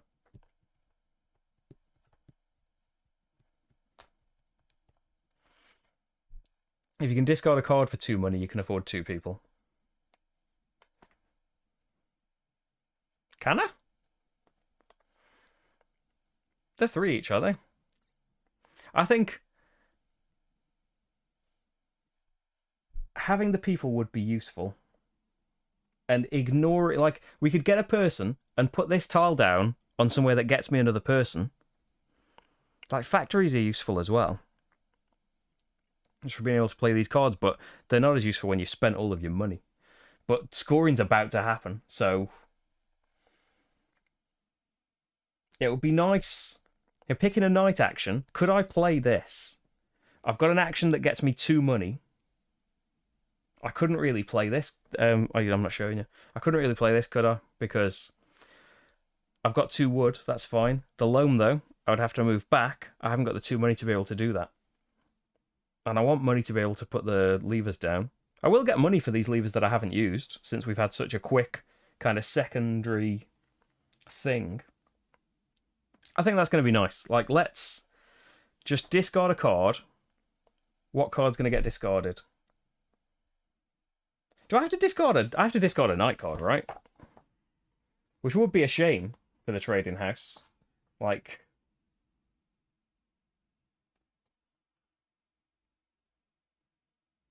Yeah, it's got to be the type shown, hasn't it?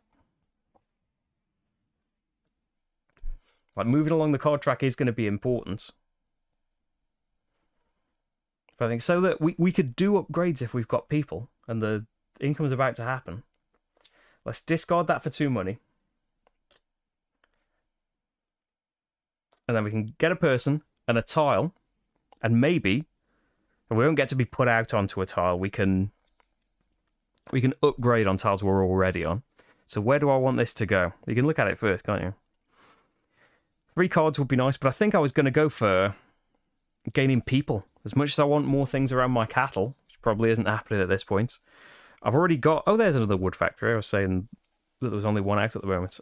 I could get more people. I do want that, don't I? I want another person so that I can upgrade to a settlement. I'm going to grab another person. I feel like I've got nothing done in this time, by the way. And then the secondary action, I could get more people here. I've got some money. Oh, I see. You mean get rid of a card and then I can get the 2 money. And then I can get 2 people here. Yeah, I could... I wouldn't be able to upgrade for 2 settlements, would I? But... getting people is always nice. But I could ignore those and get a lever. And if he's going to trigger the scoring right now, that could be worth doing. I'm going to ignore it and get a lever and regret it. It's basically what I'm going to do. Because this is points that you're losing as well by activating this lever. But all these are 1 discounted. So I could just get like a free one here. And in future for resources, at least I could move that back. Or get some money if I want to get all of these factories. Or get people when I put tiles out. That's what I'm going for. 2 money. Get a lever there. Okay. That's it. And then move 3 spaces. Do I want the full 3? That would be 3 points. Might catch me up a bit. Yeah, I think I need to... I should show you the things as well. I think I need 3 points. I could move less than that. Get another person. Because I'm also not going to have any money again, am I? Because I've just spent that.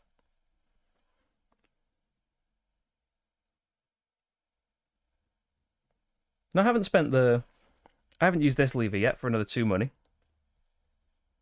I could potentially put this card out. It's 3 points. It's just not a great power.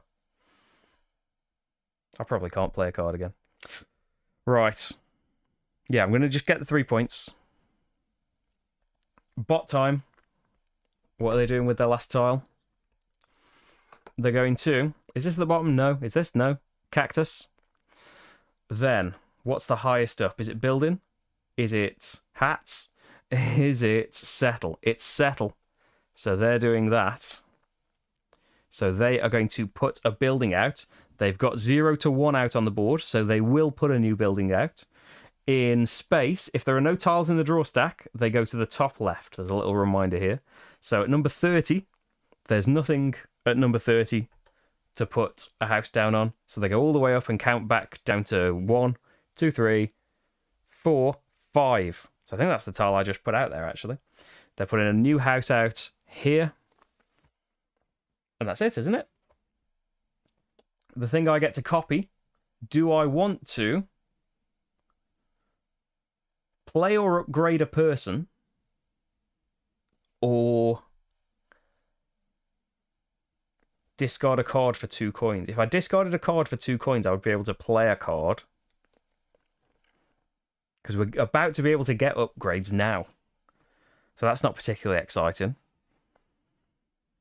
Putting a person out and paying 2 money to go up the card track is an extra point. And I do want to build up those card tracks a bit. I'm trying to think of just not... They don't get to put a new tile out though, do they? They just get to... Don't they just get to put a settlement down on a tile that already exists out here?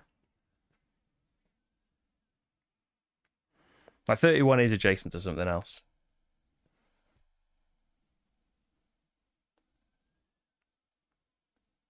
Yeah, I can't play the card. But I can...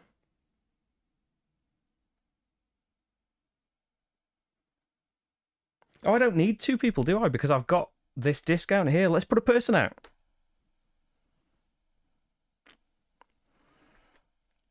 I haven't got a lot of cash, but I could get myself a couple of cards. Or yeah, we'll just get to do one thing again, won't we? In the upgrades where we could potentially do 2. Get 1 cash, get 2 cards. I'm just gonna let's go up here. Pay 2 money to be able to move down the card income track. That seems alright. I know it's only 1 point, but it's close to getting a free factory, and I do want to be down those. And I want to be doing these really expensive projects. Yeah, at the moment, it feels a bit hopeless. So they move 4 spaces, but you have to stop here. They get 4 points. So they're 9 in the lead. And then we all get reset, right? We all get put back to the number 1. I'm getting all of this right. The first round ends, all chips... Yeah, we do the interim scoring first. And then everyone basically is getting moved back to the start space. And then next time we get to here, we go down this bottom bit, which is mainly points. So, upgrades. I am going to trigger my lever. -1 person, -1 requirement for adjacent things. So it's just going to cost me 1 person. Grab me a settlement. And the house down here can turn into a settlement. And my house is removed. Other upgrade, I can't do anything. I haven't got anything. So next thing, I need to do some scoring. So my 2, what have I got now? Hey, Duck of Death, thanks for the follow. I don't know if that's come up anywhere. Maybe it will. So for scoring, I want unknown and southern. I am in unknown now. 1 and 1 you want for these. I want that to be my last one. Paying money. I haven't got any money. That's going to get more and more expensive, though, to do that, isn't it?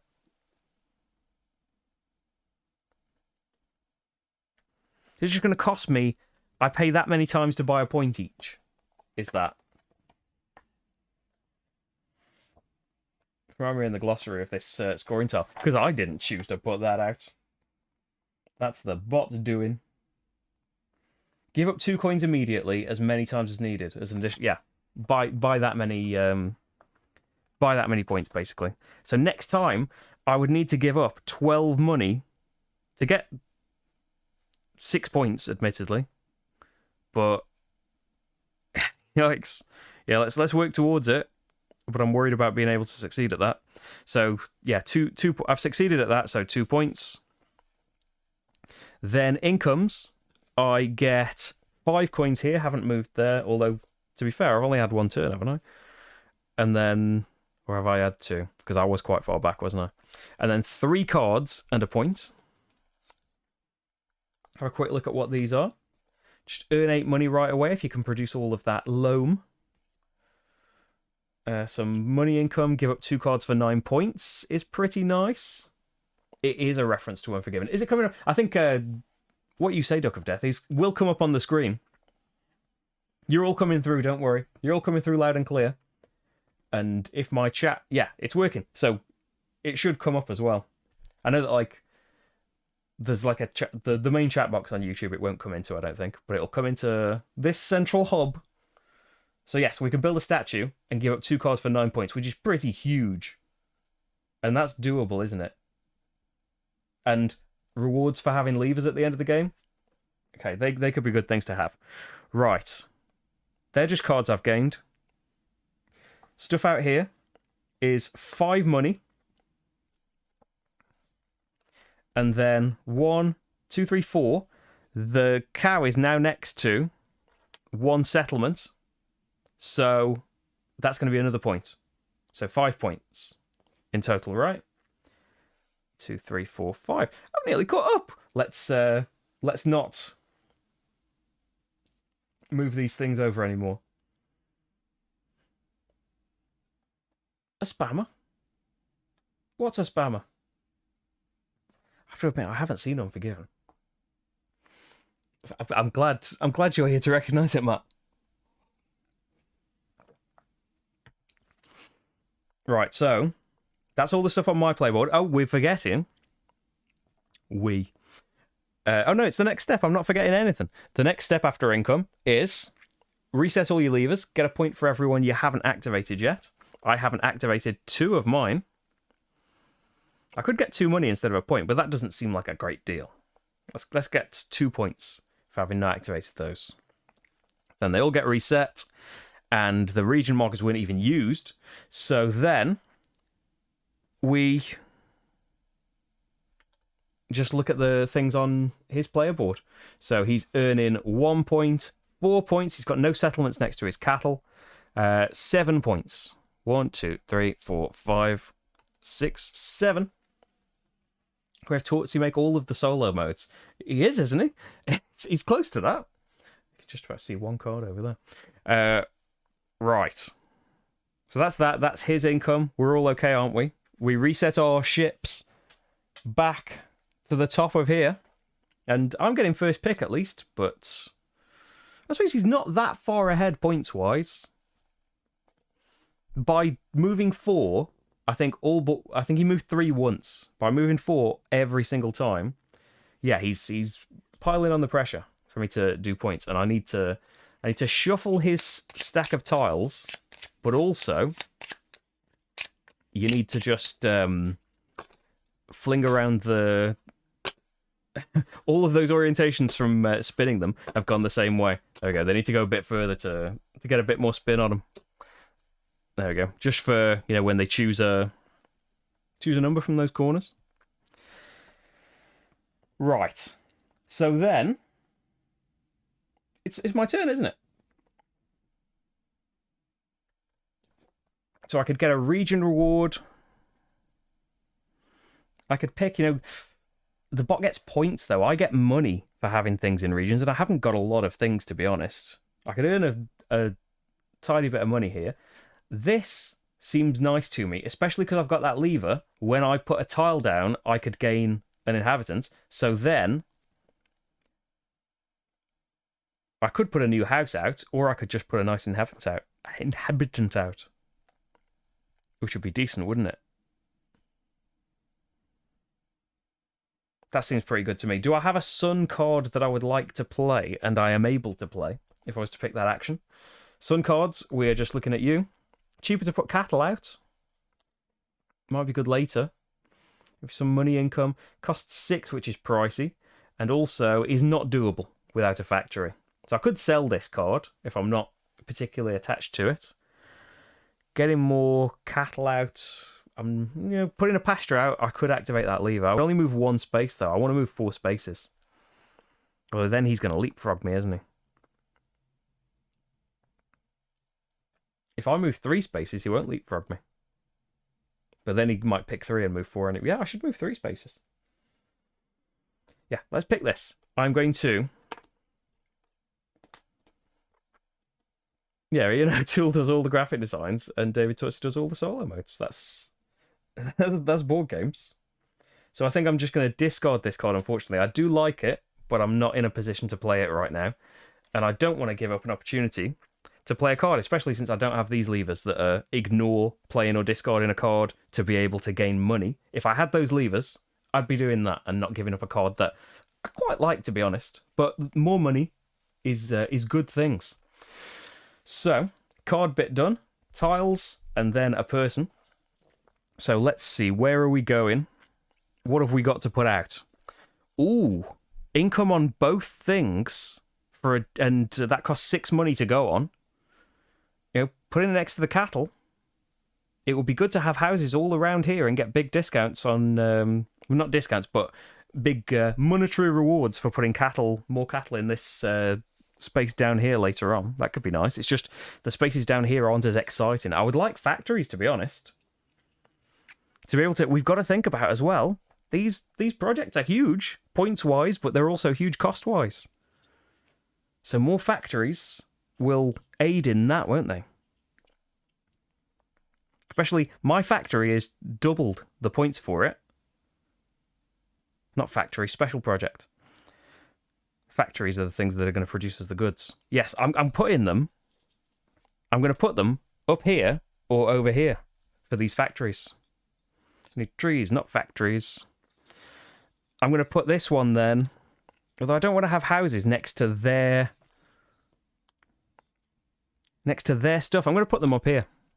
Oh, I've got you the right angle on here. I'm going to put those up there. So I get a factory for loam and for iron. And they will be over here. And then I'm going to use my lever. When I'm placing one of these tiles, I can gain myself an inhabitant. So I could upgrade my inhabitant up here into a house. Or, as what I think would be better, is let's get... Oh yeah, this is definitely better. Let's pay 6 to go on this spot. Although I know I'm a million miles away right now from my pasture and stuff down south. But this gives me an income of both of these things. There's a new inhabitant and some more points. And down here is some more points in income, but another factory. So suddenly we've made the jump into being able to produce a lot more things. So for these special projects, 3 loam, 3 iron is what we want eventually. I've got 3 iron right now from what I've got, and having more loam could mean I don't need to move my things back. What about the cards that we've got? We already produced that wood. I'm already producing that iron right now. Loam. I'm going to go loam. Oh, hi, Alexander. Thanks for joining us. I hope I'm getting things right. I'm, well, I don't know. I don't think I'm doing too badly right now. 15 to 21. It could be a lot worse. But I am, he's definitely hustling me along. I think everyone's telling me to pay attention. Oh, there's a fan-made realm out. Oh, wow. I'll have a look. Right, I'm playing on medium difficulty, by the way, everyone, in case you joined later on. So we've got a couple of tougher things in there. So by taking this action, I don't get any secondary action. And we can just move on to... No, we can't move on to the bot's turn. I need to move up to 4 spaces on the lake. So 4 is get me a money, but I was thinking if I move 3, the bot will probably move 4. And even if he moves 3, he'll skip over me and move 4. Whereas if I move 4, there's potential for him to move 5. Do you get me? So in the interest of maybe holding him back a little bit, although by doing that, I'm holding myself back. I'm going to just move 3, because it's a coin either way. If it was a different reward, I'd be more tempted. I'm just going to go for the 1 cash 3 spaces away. What is the Wise Eminence going to do?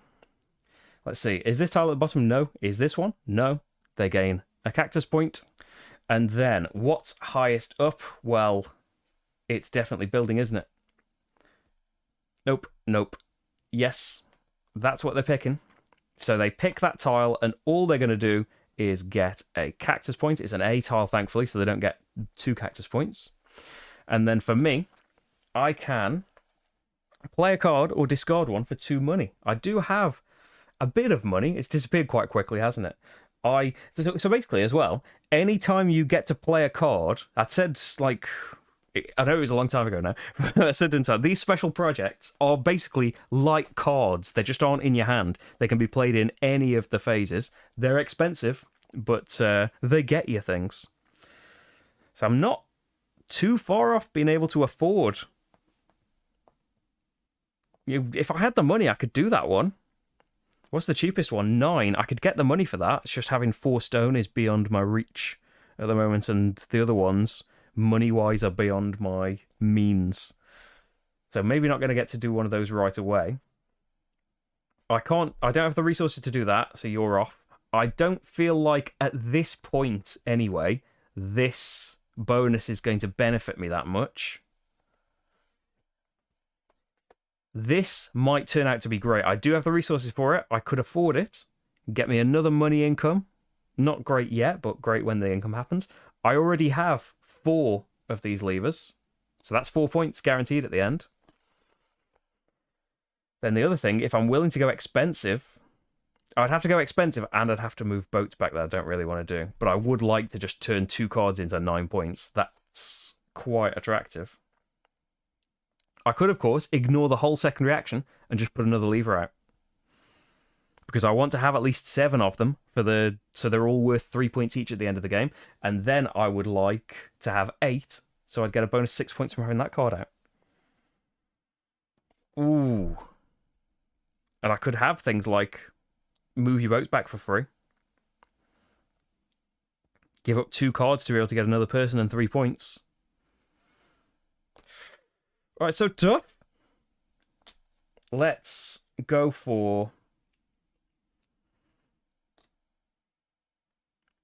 We want to have money, so what about when we're not in a position to play a card? Yeah, let's ignore the secondary bit, do a lever. We get a 2 discount on all levers, so let's pay 3 for this. And this is, when you have an opportunity to play or discard a card, you can ignore it and instead get a money for every factory, which at the moment is 2, 4, 6 cash. So hopefully that's going to pay off later on. And then out on the river moves 1, 2, 3, 4. So it worked out in that way at least. Hey, Stephen. Matt, you gotta... Oh, you gotta wait until you move to be able to get it. Alright. I do have, like...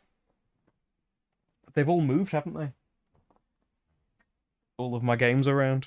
I did have... Oh, it's by my feet. It's what's stopping my feet from moving. I haven't played it yet. We did a surprise unboxing, didn't we, the other day? The green screen's affecting it a little bit. The green screen's affecting the river spaces of it. And it's sealed. Maybe we'll have another surprise unboxing, depending on how long it takes me to finish the game. Maracaibo expansion. Just arrived. Just this second. When I had to run off earlier. Right. So, that's my turn, isn't it? No, that's the bot's turn. Yes, that's the Wise Eminence's turn. It is time for my turn. So what would I like to do? Oh, more levers is my next opportunity. I do have a person. I've only got 4 money. So I could put 2 levers out with my discounts. And that does kind of achieve my aims, doesn't it? Have I just talked myself into doing that? And I could even ignore doing the card to get money back and be able to afford better levers.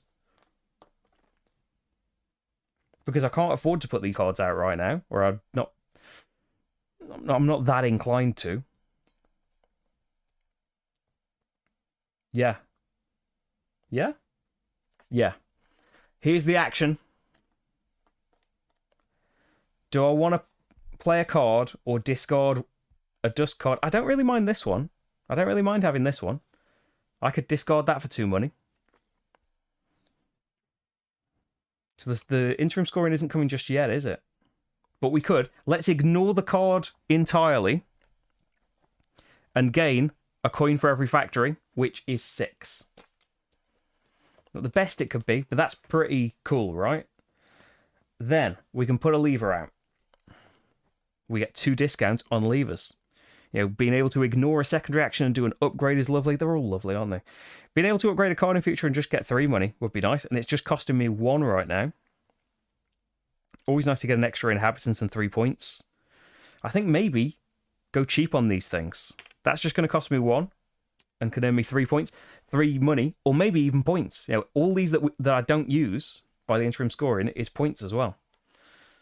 And then what about if we are stuck for resources? Upgrading would be nice, though. We need to get houses out. Yeah, paying a coin. I need to pay an inhabitant to be able to do this second bit of the action. And I don't get to gain a card, but I think that's okay. I think that was a good turn. I can move 4 spaces on the track. I do skip over him, though, but I can choose not to move 4. 1, 2, 3, 4. So he doesn't skip over me in that space because I'm then in the middle. Vases, unless I take the lever that lets me turn them into money, or I have a card that requires vases, they aren't very exciting to me at the moment, you know? I could move a bit less. Why don't we move a little bit less and get a couple of cards? It does mean that the Wise Eminence will probably skip over me, though, and move an extra space. And it means that I'm 5 away from getting a factory. I know that I'm sitting pretty on factories right now, aren't I? Let's go for it. We're gonna move the full 4 and get a vase, and hopefully the aim now is to find a use for this vase before the end of the game. I'm sure there will be one. So that's it. That's my turn, isn't it? You don't know any of Alexander's games, James?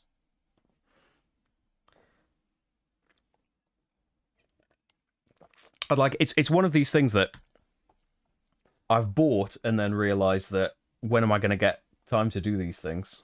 Maybe it'll win a vote at some point, but I loved Oh My Goods, which is one of Alexander's earlier designs, and I never managed to get expansion to Newdale, which is like an evolution of it, right? A bigger brother of it. Maybe I'll one day we'll get a chance to do this, because I think I've got both the expansions for Oh My Goods, but I did a playthrough for the first scenario of the first expansion. That was really early in the channel there. But hi everyone that's saying things as well. Hi Fabian, hi Geordie. I love that Clemens Franz is back for a big game as well. I've said this a lot of times, but especially because I started one of my early games was Agricola, and I love Agricola, and a load of games like that, Clemens Franz says Euro to me. As amazing as other graphic designers are, of course, there is something kind of comforting and familiar about Clemens Franz artwork. Why am I stuck? Oh, you're terrible at Expedition to New. Well, maybe I can join you then. I won't be alone. In Boonlake, is there a campaign like Maracaibo Newdale? There isn't. I think I'm right in saying. Although the expansion to Maracaibo comes with a whole new expansion. James, you can't have it's just exclamation mark Patreon. You can't have a space between the... Well, you can have a space, it just won't trigger the command. I don't think so, anyway. Maybe the bot is gonna make me seem foolish now. So what is the Wise Eminence doing? The bot is the actual chat robot. Are you at the bottom? No. Are you? No. Move along the cactus track. Are you highest up? Probably not. Cattle is looking quite likely, isn't it? Yeah, because that's the action I just took. So it's going to be cattle is the one, which means they're going to move another tasty 4. It's a race now to see who can say Patreon first.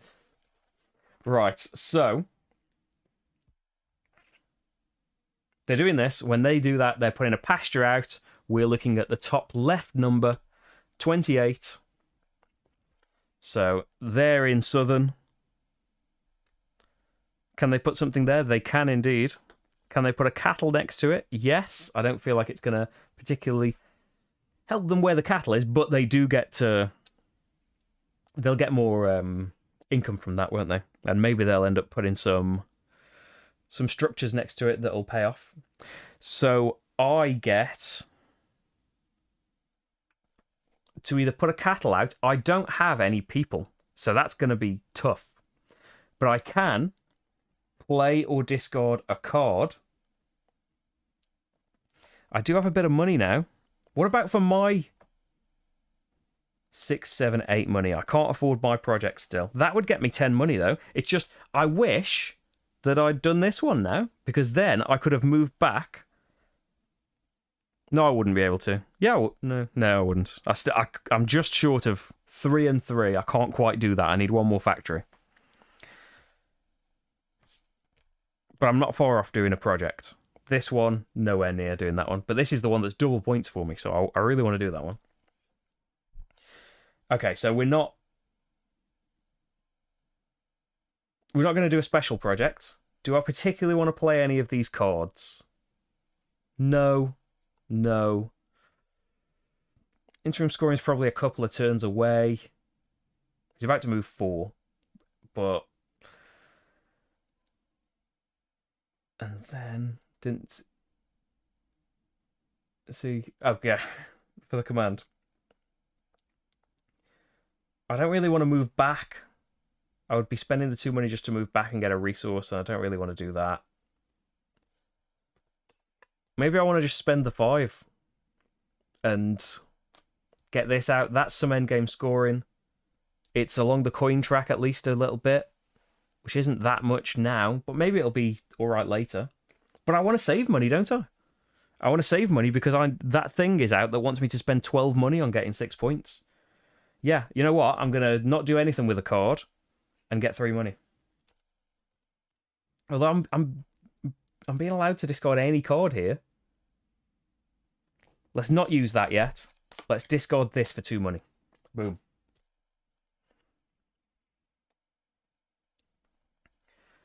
Hi, Thomas. I use... Oh, now there's a question. I think it's a Sony AX100. It's not in the bit that I can see of the camera. It's a camcorder. It's quite a flash one, though. I think they're probably much nicer ones you can get. It is the flashiest one that I've had, but it is also hopefully the clearest and stuff. And there's like a... Are they called C-stands? It's like a really thick silver pole that... and there's like a horizontal lighting mount. This is all the names that they are on like Amazon and places that are all holding it in place. And there's like sandbags and stuff keeping it all up. It looks precarious, but it's quite nice now. It used to just be on like a lighting stand, and I realized that everything's so heavy it was bending the metal of the cheap lighting stand. So yeah, replaced that when we moved here and set up all of this room. Right. Have I got everything? Oh, there will be an expansion for 2nd edition Great Western Trail. Great, because the expansion was lovely. Okay. So that was bot time, wasn't it? And they're going to move 4 spaces. 1, 2, 3, 4. They share the river with me. So maybe held them back a little bit by going in that space. So now, that was it for them, wasn't it? It's time for me to choose an action. And what is that action going to be? It's going to be having a think. It's going to be... Marty's just got his back to you, has he? We trying to get Marty in as much as possible, but that's never very much. So I don't want to do something that costs me points. I know sometimes it's going to be desirable, but I want to try not to do it. I don't feel like I want to do this, especially since the bot is getting points for doing that. They're going to probably do it eventually. Getting a person putting a tile out would be quite nice. I do have money to be able to get more people. A dusk action would be nice to get out the card that I do want. Moving 4 would be lovely as well, because then I can get another factory. And maybe solve all my woes of not being able to build my project yet. And maybe we'll be able to use the tile to get some money. Sound good? Sound good. Do I have a night card? I have a night card that I can't play. So that's the perfect opportunity to either discard it for a couple of coins. I'm not far off from being able to play it, though. And it is 8 immediate money. I haven't played many cards at all this game, really. Been discard. That's not necessarily a bad thing, but yeah, a lot of wheeling and dealing has gone on, I'll say that. I'm just going to discard it for 2 coins, gain an inhabitant, get a tile to put out. What's it going to be? You're not on that camera, so you can't see. Oh, cost you 5 cards to be able to move up the... Oh, that's gain your money income, isn't it? That's not move along the track. That's gain your current money income with the tick on it. So yes, I do have that lever, but I've used it. I've used it on a previous... I think whenever I did this action... It seems like a while ago now, but I think I've used it. Where are we going to put this tile? I'm kind of feeling like around my cattle and not theirs. That would be 2 money. If we're thinking factories, we could fill up on factories here. We probably don't need to do that, though. Gaining 3 money might be nice. Going up here. I know it's not putting things next to the cattle and having all of that good stuff. But I think money is kind of my shortcoming a little bit at the moment. Yeah. The downside of this is, though, the secondary action here, I kind of wish I could sell a vase. I didn't have a vase at the time. But now I wish I could sell a vase. Because I would like to be able to ignore this secondary action. I do have a load of money, to be fair. But I would like, to be doing a special project. And How much money have I got now? 6, 7, 8, 9, 10. And then... Oh, I can earn a couple of money from this, can't I? Or I could have done the discount of goods from that. And... I could upgrade something into a settlement. Maybe I should buy one person. Just to have them and not waste this opportunity right now. I can't discard 3 cards. I'm going to get one person.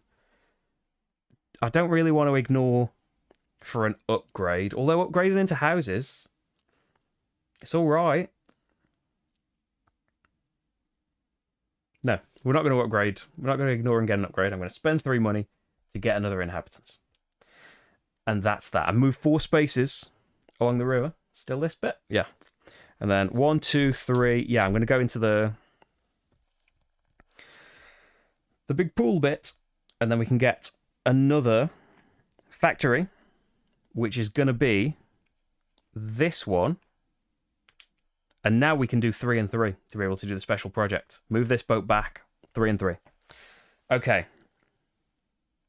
Yes. So, bot time. Bot is going to... Are you bottom? No. Are you bottom? No. Move up on the cactus track. It's on 8 points now. And highest up is definitely activate a region. So it picks... It picks a region, and that's based on the number, isn't it? Check, it hasn't done this for a while. Pick a region based on the number, which is going to be bottom left, 14. Choose a region they want to score for. Oh, no, now we can do numbers, can't we? He did it as the first turn of the game when nobody had anything on the table. So here, it's... Subtract from the region the number of his presences from the number of your presences. So it would be 1 minus 2. So we've got -1 over here.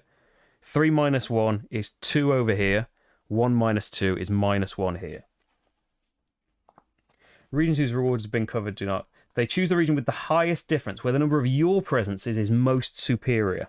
So it would be either of these. In the case of the same, they choose the northernmost. So they choose unknown again, and they're going to get 3 points. And then everything else scores as usual. So I get 3 coins. Hooray. Should have spent a bit more money on inhabitants, maybe. Unfortunately, though, the Wise Eminence now gets 1, 2, 3, 4 points. Okay, not that close anymore. Hopefully we can close that back up. And then my action was gaining those coins. I could have ignored it for an upgrade, but I think it was worth it. And they move 4 points, which 1, 2, 3, 4 puts them back with me. Presences.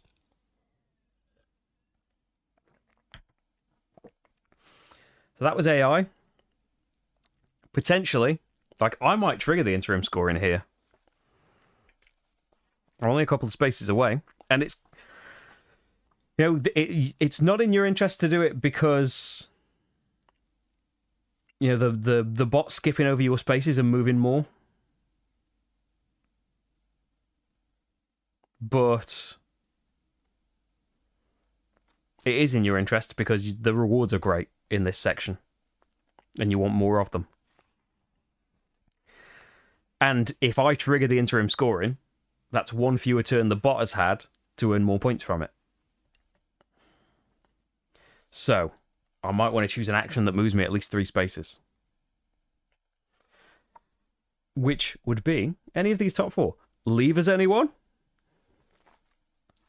I'm in a position, right? With all of this money, I might not want to do it right now because, you know, the 2 free player cards or upgrades are coming up in the interim scoring.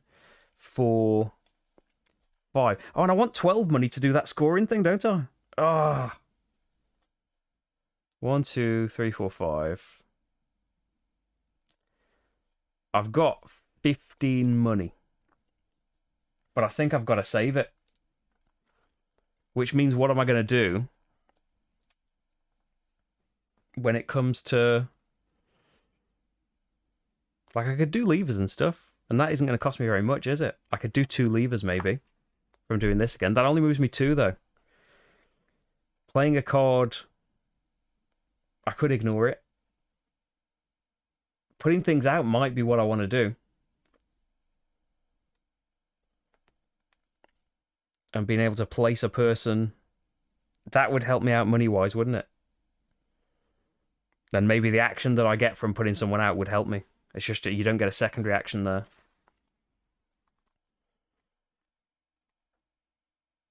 Two upgrades, putting two people out would be great. No, I think this right now. I'm going to ignore the card action at the start to get 3 money. All I'm thinking about is money at the moment. And then I've got 2 tiles to pop out. So what they're going to be, if you've got a settlement here, it's -5 points, but you gain 4 coins for going on it. I'm about to be able to put a person down. And this one, pay 2 money to get a coin income. That's probably worth doing. So, kind of surrounding my cattle with things hasn't really worked out, has it? I could go up here, of course. 3 money and 4 coins. Popping them on here. I could get, like, the last factory. That would be a stone one. And then just go somewhere else. Could get 3 cards and a stone factory. Could get a person and a stone factory.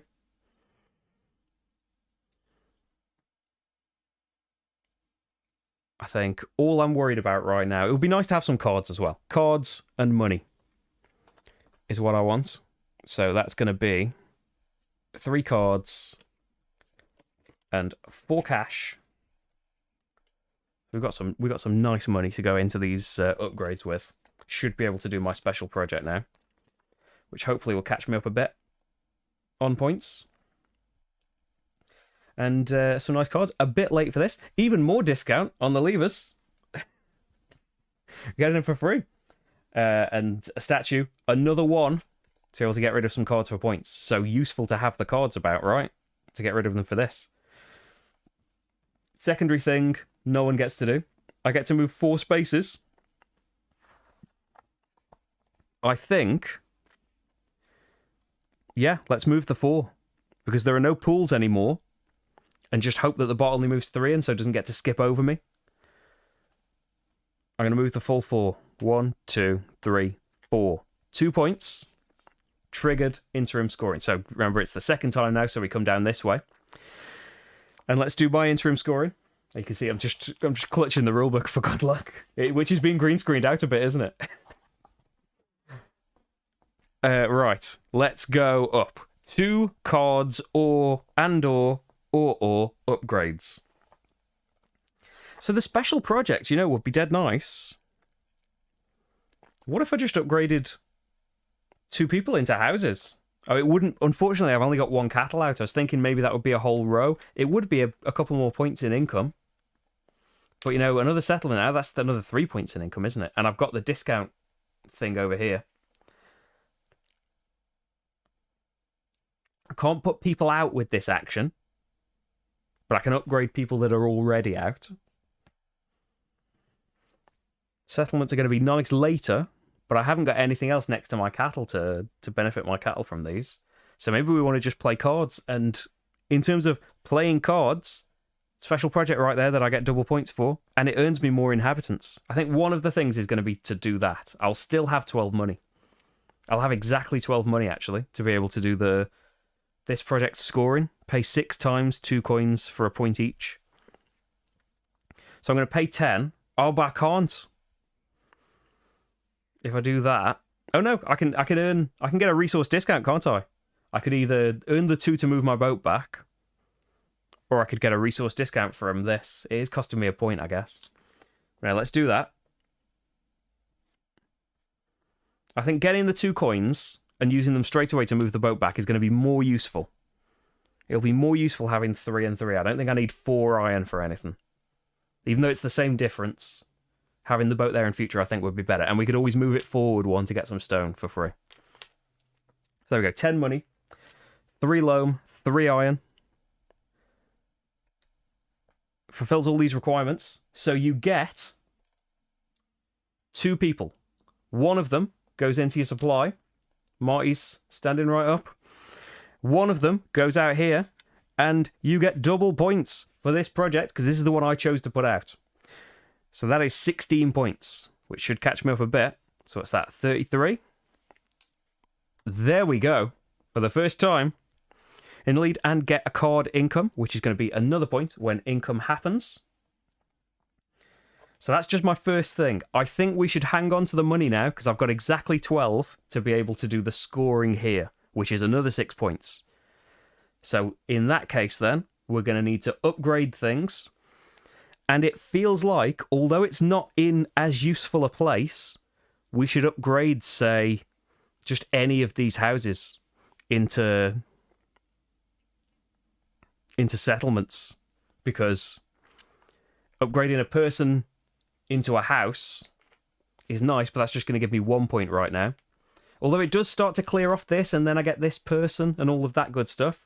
But this is worth 2 more points at the end of the game as well. I think there might not even be very much chance for me to get all of these out. I'm going to do a settlement. I'm going to do this so it's a discount. Oh, no, I can't actually. I don't think there is anywhere. Oh, there is. This house here is next to 2 things because it's next to the other person's thing. So that still counts. You're supposed to have 3 to be able to put a settlement out. But this lever here lets me cheat. I only need to pay 1 to do the conversion. And I get a 1 discount on the requirement as well. Means I can pop a settlement out where this house used to stand. And we'll get a bit more from the income now. So there is 2 things. Special project and a big old upgrade. And hopefully that has gone well. Oh, I've been doing it kind of accidentally because the things up there are so good. But I want to have things in unknown, don't I? Because I've got a card that gives me a point for everything I've put up there. Okay. Well, I do want to go in these places as well. Both of these that have just gone out. Yeah, I want some money. I want to pay some money to get some coin income. But it'll have to wait. Because now we can do scoring. It's the number 3. So if we look at the score section, I'm waiting for the other one. I've already achieved it. But I can basically get double. I can get extra points this way. So over here, can I satisfy this? Can I 6 times pay 2 money for a point each? Yes, I have got exactly 12 over here. And I get 6 points. 1, 2, 3, 4, 5, 6. And that's my 3-point scorer. So I get 3 there, right? I believe I'm right in saying that. And I think we're okay there. Income-wise, we can look at cards is going to be 3 and 3 points. 2, 3. And then money is going to be 5 and 1 point. 46 there. It's just cut off. Yeah, there's the income on the board. We can have a look at the cards. Although we want cards to kind of give up to put these cards out, don't we? Double things that would have been nice earlier on. Although this has got a vase on it. I've got a vase that's doing nothing. I don't think they're worth anything at the end, are they? Things for playing certain types of cards at this stage in the game, not very exciting. The bank, 8 immediate money. And the distillery is points. 4 points for having played that. Okay, we'll just stack them up a bit for now. Right. And then levers, I didn't use one of them, so I get a point. And then slide them all up. And finally, the regions get reset. In terms of the Wise Eminence, gets 1, 7, plus 8, 15 points. So that's that, put him on 43. And got no settlements next to his cattle still. I think that's that, isn't it? Right.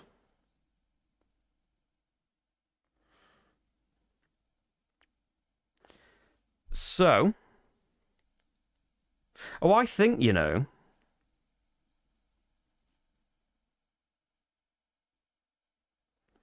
what I'm thinking? I haven't had my board income yet, you're right. The bot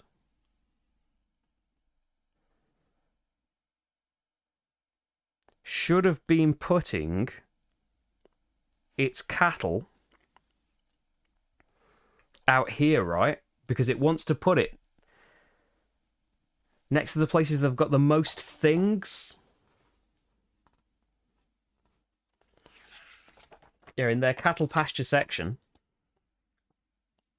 Count how many structures have been built adjacent. If there is one space where the difference is higher than the others, they go there.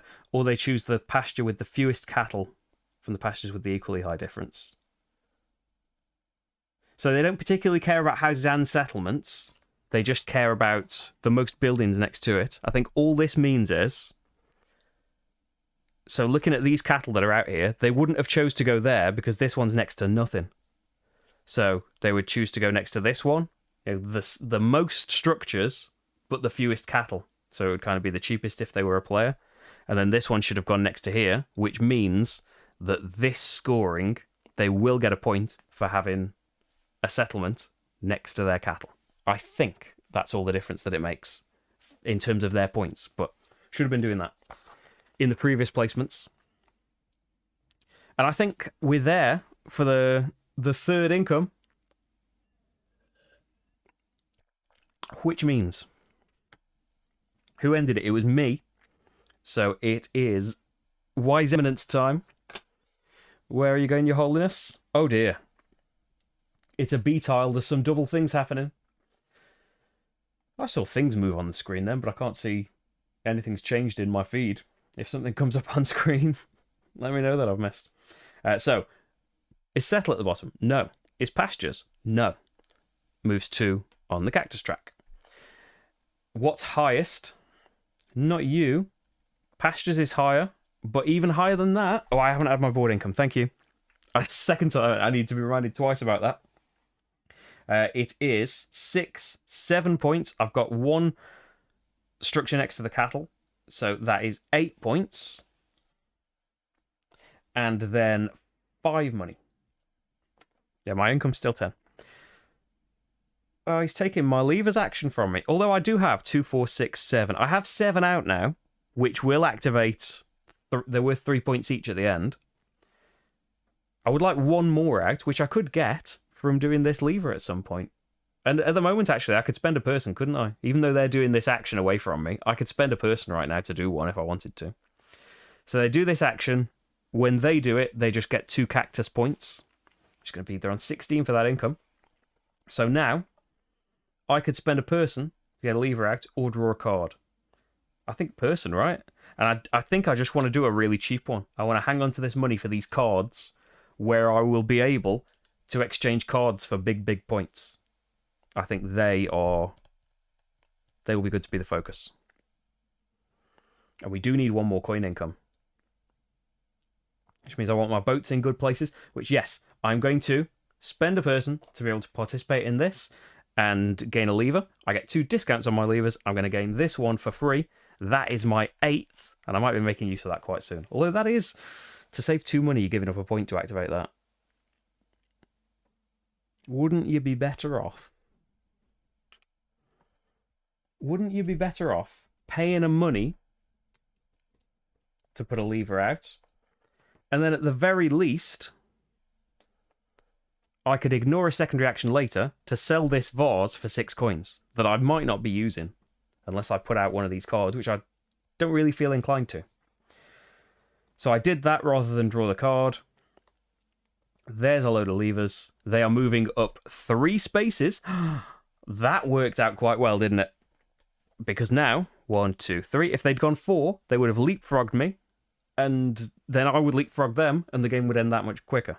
Although, you know, it's not like there's an enormous difference. There is not much time left in the game at all anyway. But yeah, maybe I've got a tiny bit more breathing room because of this. So it's my big choice now. It's not going to be my last turn. Let's see, if I went 4, and then they went 4, they're behind me now, so they're not leapfrogging me, are they? If I move 4. I've got at least 2 more turns. Probably 2 more turns. I say at least, it's not going to be 3, is it? I've got 2 more turns, basically. I've got the levers that I need. I just need cards out. Card that would give me the coin income that I need. I don't need to really worry about that coin income because there's a space out on the board where I could place a person for 2 money and get a coin income. Because I want, for my scoring thing, I want to be on 4, minimum 4 for each track. And I'm on 4 for cards, but I'm on 3 for coins right now. I want to get this out. That's worth 6 points. Just for having these things. And that's that coin income. I've got these things right now. Well, just being able to discard cards for all of those points would be really nice and useful. Okay, which actions would I like the most? Which actions would I like to do? Put in a couple of... I only have one person, so this would be a card as the other thing that I'm not too excited about. Although, you know, I could, rather than being able to get rid of vases, what if I use it for this and we get 8 money? It's not worth any points, though. But money might really help you. But you've only got 2 cards left. But you will get... There'll be an interim scoring where you can put cards out, so having money won't be a bad thing. Putting more pastures out is alright. Not that exciting. I don't know if I'm going to get to clear a row out, basically. Putting more settlements out will be alright.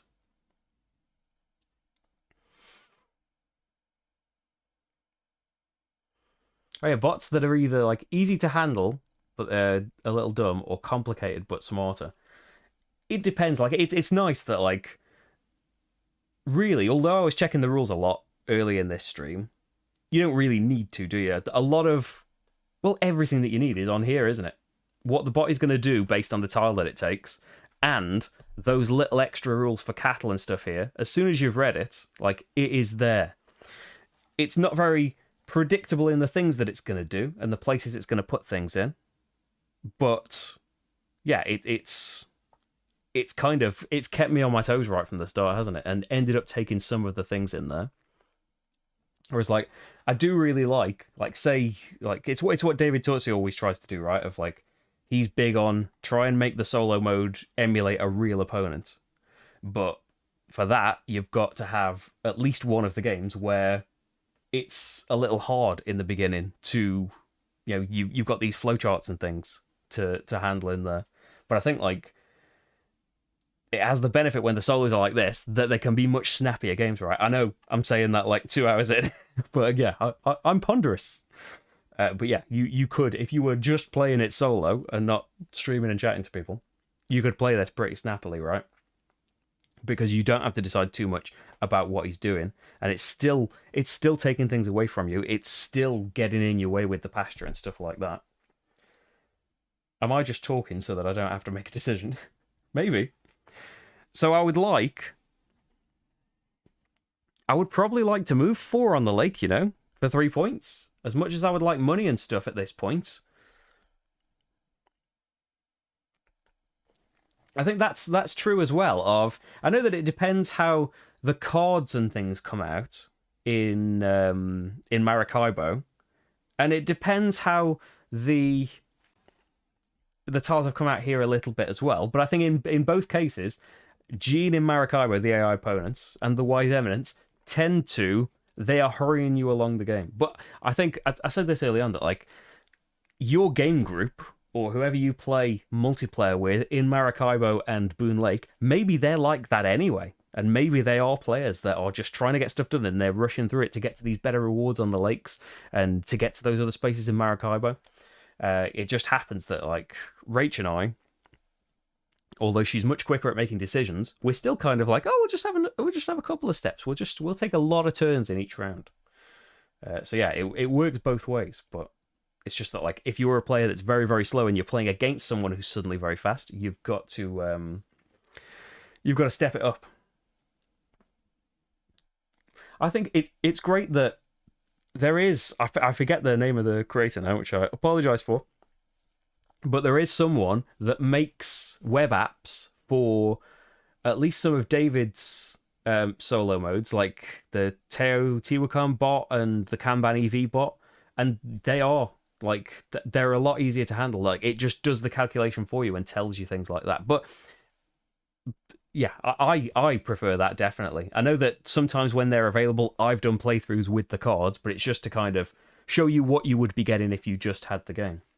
Whereas like I really like that where the app can handle all of that for you, and just make sure that you haven't forgotten all of the bits there. Because yeah, you don't need to make the the game based in the app, but the app that just goes through all those flowcharts for you. It depends on the game, though, doesn't it? It depends how much the bot needs to know about the state of the game. Like the less it needs to know, the better, really. So I don't particularly want to put a pasture out. It wouldn't be very much more for me. I don't think I'm clearing this row out by the end, am I? I would like to move a load of spaces. I would like to play some cards as well. Doing more special projects I don't think is happening very, very soon.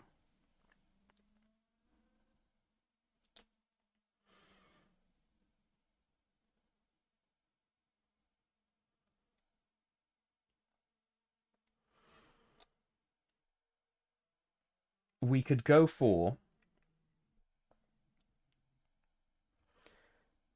No choices that have been...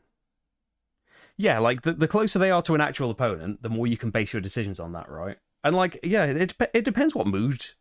I mean, basically as well that like they're both nice at different times. It's nice being able to think of it in terms of it's doing things based on flowcharts, and so you can make decisions more like a real player. Like, oh, they've got a lot of this, so they're probably going to do that. That's great, but it's also nice as well that you are playing it maybe more for yourself. A simpler AI, you're just kind of you're doing things based on how your cards and things come out, like you would in the multiplayer game, and the bot is just kind of taking options away and is not doing it completely randomly. There's some things to predict, but I forget what the rest of that point was now. I've meandered a bit in the middle and lost my thread. I think that definitely Viscounts of the West Kingdom, which I know, like, plug, I've done a couple of videos for very recently as well, and seem to never shut up about. But I think they do a nice kind of halfway house. That they have bots they've got different personalities that are good at particular things, and based on what they've got built up, you can predict a bit what they're going to do. But like their actual turn is just going through four steps of icons basically. Yeah, it all depends, doesn't it? I will take a turn, I promise. If you're watching this back and are not bothered about my ponderings, they will cease at certain points. Little Glass Marty was supposed to be on camera this whole time, but it was not. I don't think I need more people. I want to move spaces, don't I, and get those points. So if you want to move 4 spaces, it's put people out, but I've only got 1 person. I don't think there's anything on the board that would particularly like get me a person right now.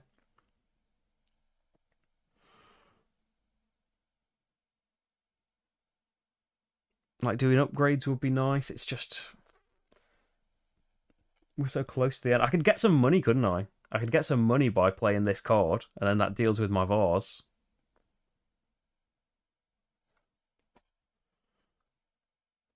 But am I going to have opportunities to play? I'm probably going to have opportunities to play cards, right, in the bot's turn.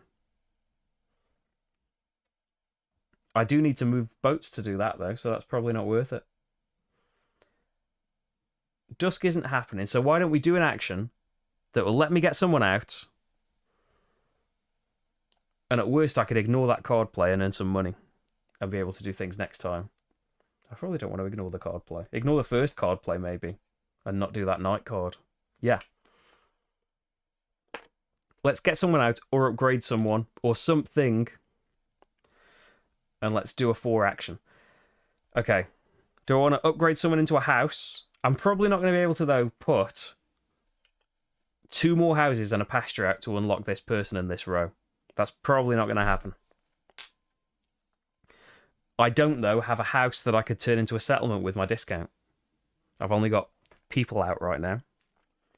So is it worth putting a house out, earning some more people, putting another settlement out, although that one does get more expensive, so it's worth more points at the end. But you do get a bit of income just from having a house out.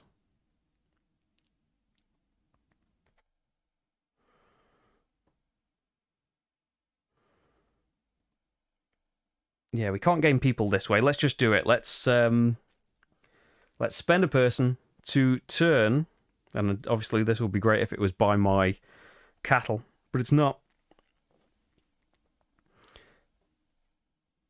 To turn you into a house. Yeah, done. Then, in terms of the different difficulties, so there are more tiles in the game. It's just basically a mixture of these A and B tiles.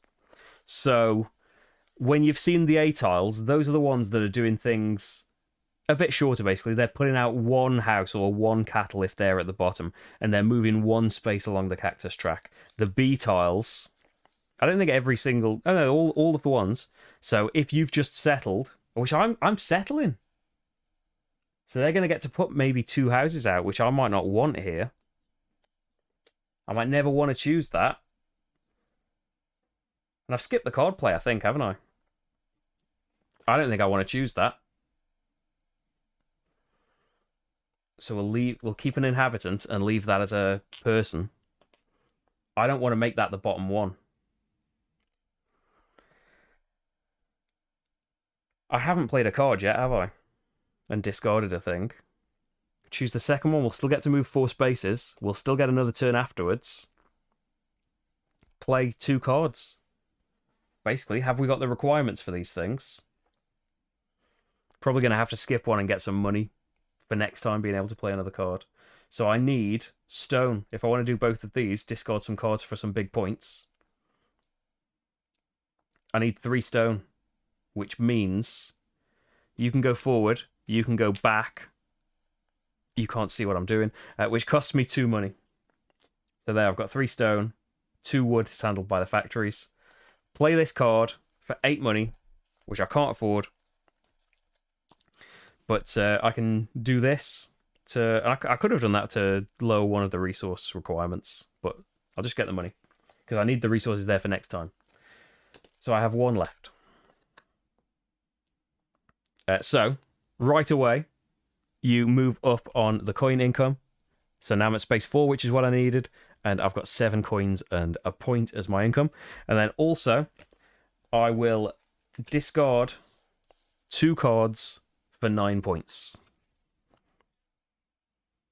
And 64. Okay. And then your final thing, I will... So I can play another card or discard a card for 2 coins. I don't have that kind of money on me. I don't think I'm going to use this vase, though. Actually, let's forego the card for 7 money, because I've got 7 factories now. Oh, no, thanks for popping in, Alexander. I hope I'm doing it right. Thanks for joining us. And have a good rest of your day. Join us for Great Western Trail and Maracaibo expansion, probably coming up in February. If I know the voters, and I don't, it's one of them is definitely going to get enough votes, surely, isn't it? Although which? Okay, 4 spaces on the track. I finally made a decision. 3 points for that space. Bot time.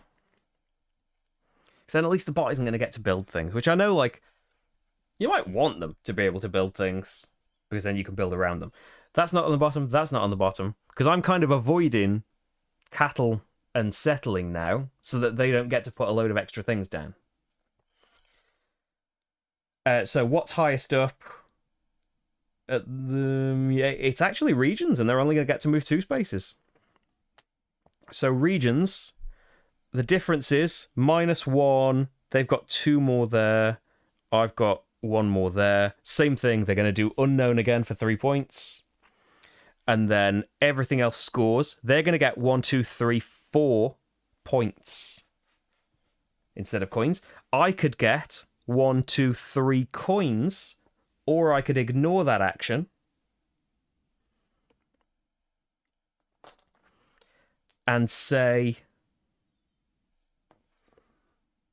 sell a vase for 6 coins.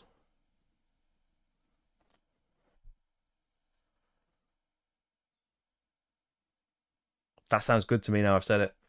There we go. Sell a vase for 6 coins. Okay. Sound good?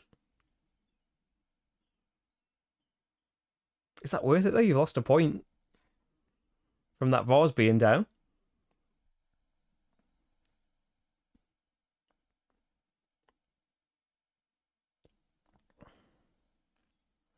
No, do you know what? But I want money, don't I? Yeah, having money's going to help. Yeah. Ignore me. And then it gets to move 2 spaces on the river and get nothing from that. And then final action then. And it is the final action, right? If I trigger the end of the game, do we even get one more turn? I think you play to the do you play to the same number of turns?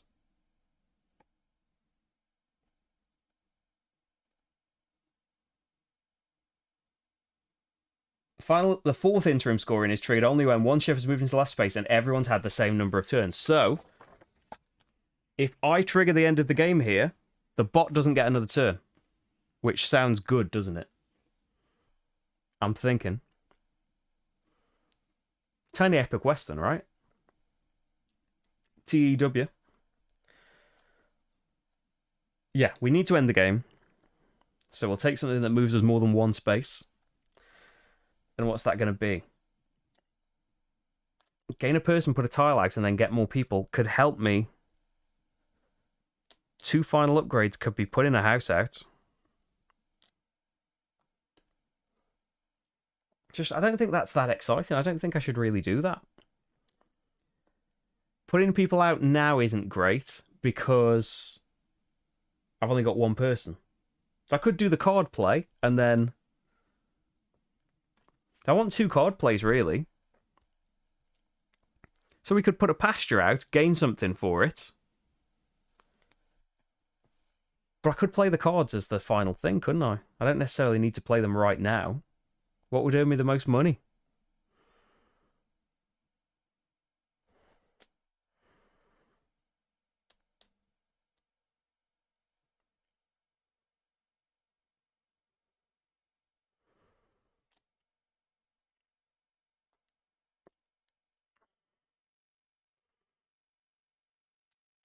Do you know...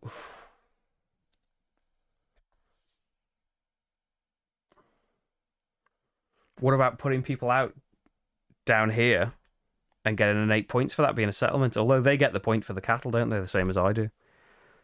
But I get the points for having cattle out there. But I don't gain the... I wouldn't have inhabitants then. Unless they do the action that lets me do stuff with them. I'm going to need to earn money, aren't I? Basically. If I want to do special projects or anything like that. I have got 14 right now. I do want to play a card that costs 8. It's a sunny card. I probably don't want to just put people out. Pasture's okay. Not brilliant. Getting a lever, I could get a free lever, and that's 3 points. I would get to play the sun card. I get to play the dust card, and then I could play that as one of my upgrades at the end.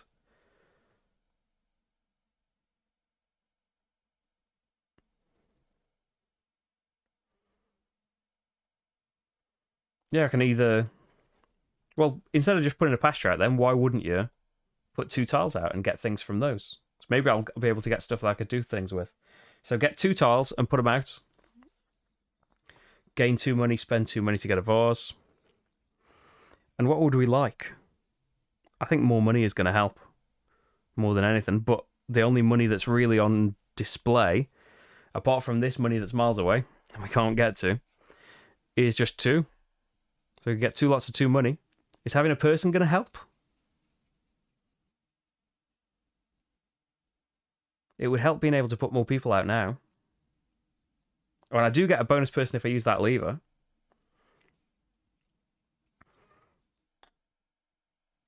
I'm going to gain a person.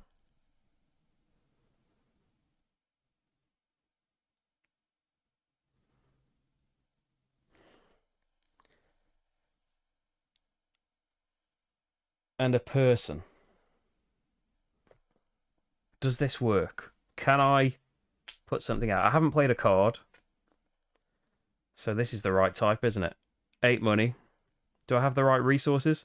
I don't.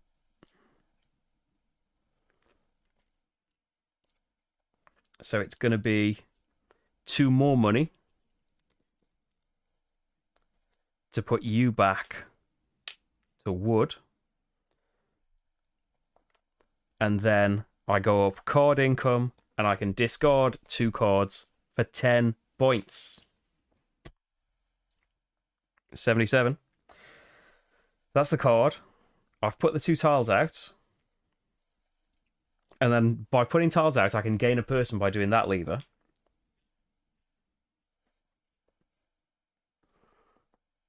I probably... No, I'll put 1... Yeah, I'll have 1 less person. I'll put 1 tile on money, and 1 tile on a person, 1 tile on 2 money. And then for putting a person out...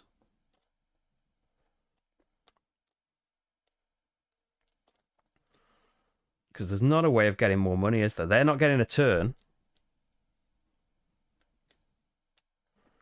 So for putting a person out, I think I'm going to pay 5 money to pop them out here. And that's going to earn me 8 money in the end. I think that'll be all right. And then move up to 2 spaces down the river. 1, 2 is 4 points. We've had the same number of turns, so after this interim scoring, we do final scoring. And so that is going to be 2 things. I know I do need the people, don't I? So I can't...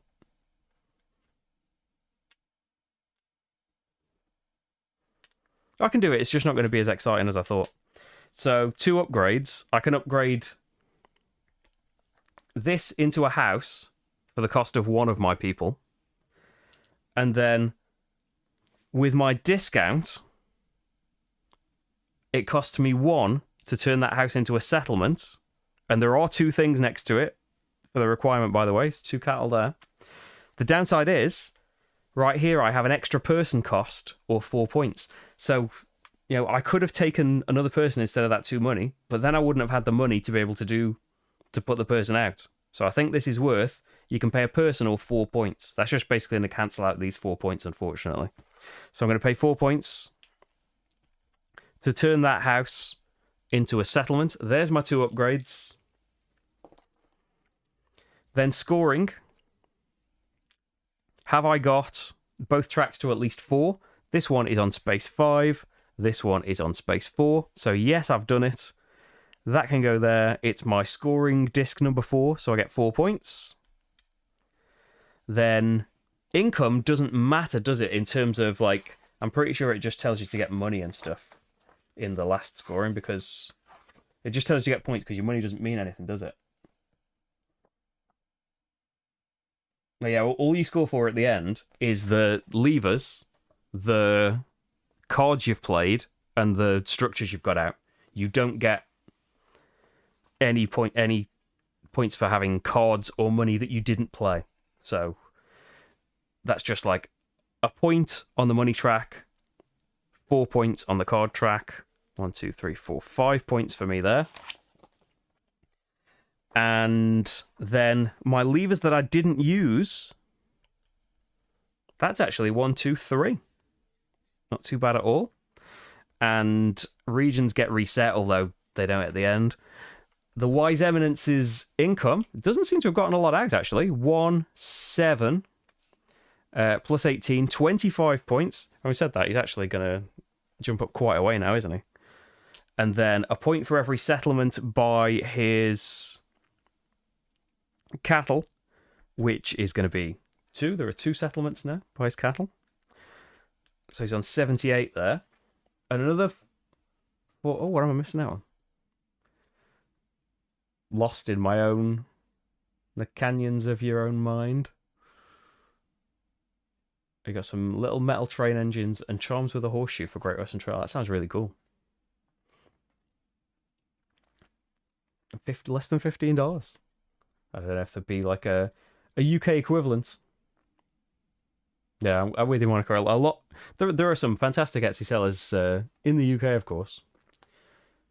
But a lot of cool board gaming things are in America, and shipping, unfortunately. Take a drink. Another 4. What did I miss, Leslie?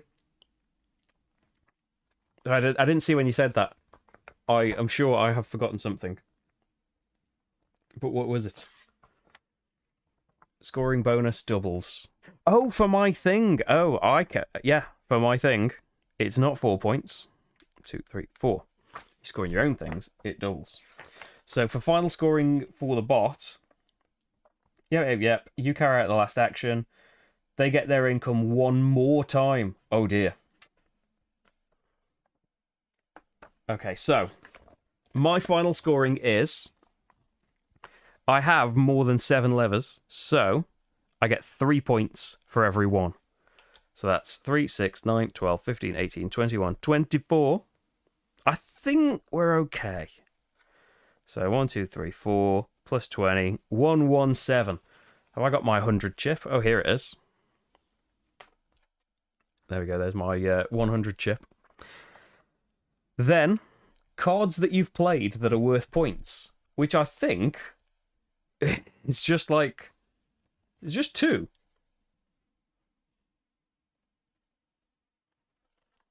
Where's the cards that I played that got me points? Yeah, there's no other points on the statue cards.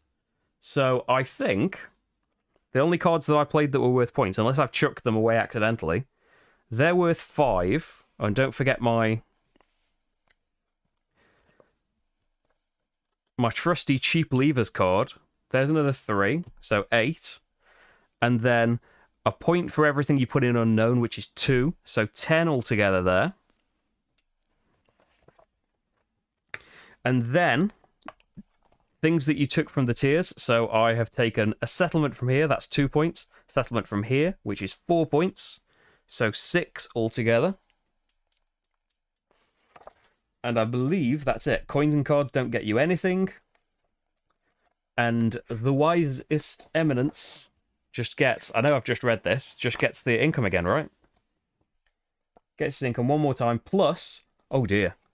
If that tile he's got left is a B tile, he gets 10 points. But I feel pretty comfortable in this. So he gets, I've forgotten already, he gets 1, he's got 2 settlements next to cows, so that would be 8, 9 altogether. And he's got 18 on here, so that's going to be 27. Where is he? So 7 plus 20. Is this a B tile? It is an A tile, so he does not get 10 points, because he's used his B tiles. You know, his B tiles are good, so if he didn't get to use them, he gets a bit of a bonus. So, actually, after being completely kind of demolished by Gene, the opponent in Maracaibo, in my my solo stream a couple of weeks ago, I think I've managed to beat the Wise Eminence in at normal difficulty. Mind, there's harder modes in Boonlake. So there we go. That's some Boonlake, everyone. I hope you enjoyed that. Been going too long. I'm glad that that's why I put it a little bit earlier. I thought I might just get stuck here and be stuck here forever. Hey Frank, thank you for subscribing. I like that comes up now.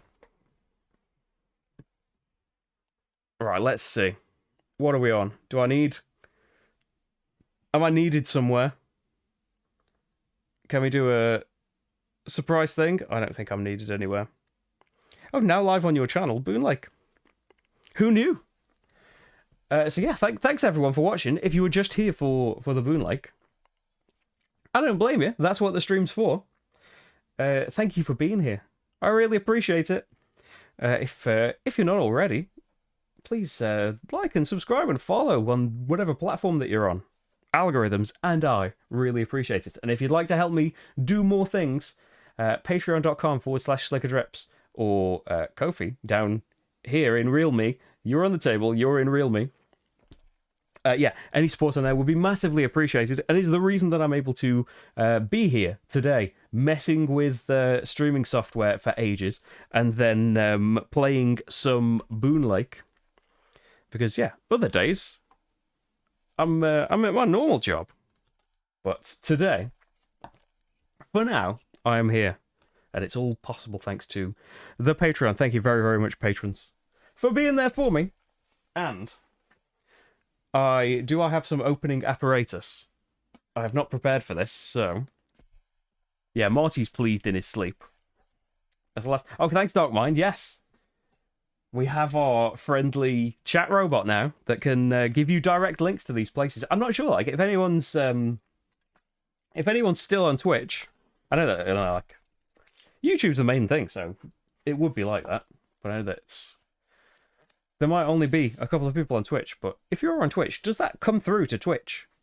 Is it coming in the Twitch chat? The links to the Patreon and stuff? Or is it just...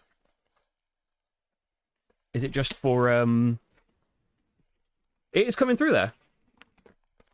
Is the bot telling you about Patreon in Twitch? Yeah. Don't feel obliged, but I just wondered if it's working on there, because I can just see YouTube chat. Well, I can see Twitch chat as well. But I suppose the robot isn't saying... So you have to say it in a particular chat, then, to make the thing appear. See if it works. This is all new. This has been set up, literally, pretty close to when the stream finished. But I think... No, nothing's come up yet. I think it won't come up on YouTube again, because it's only just happened. But...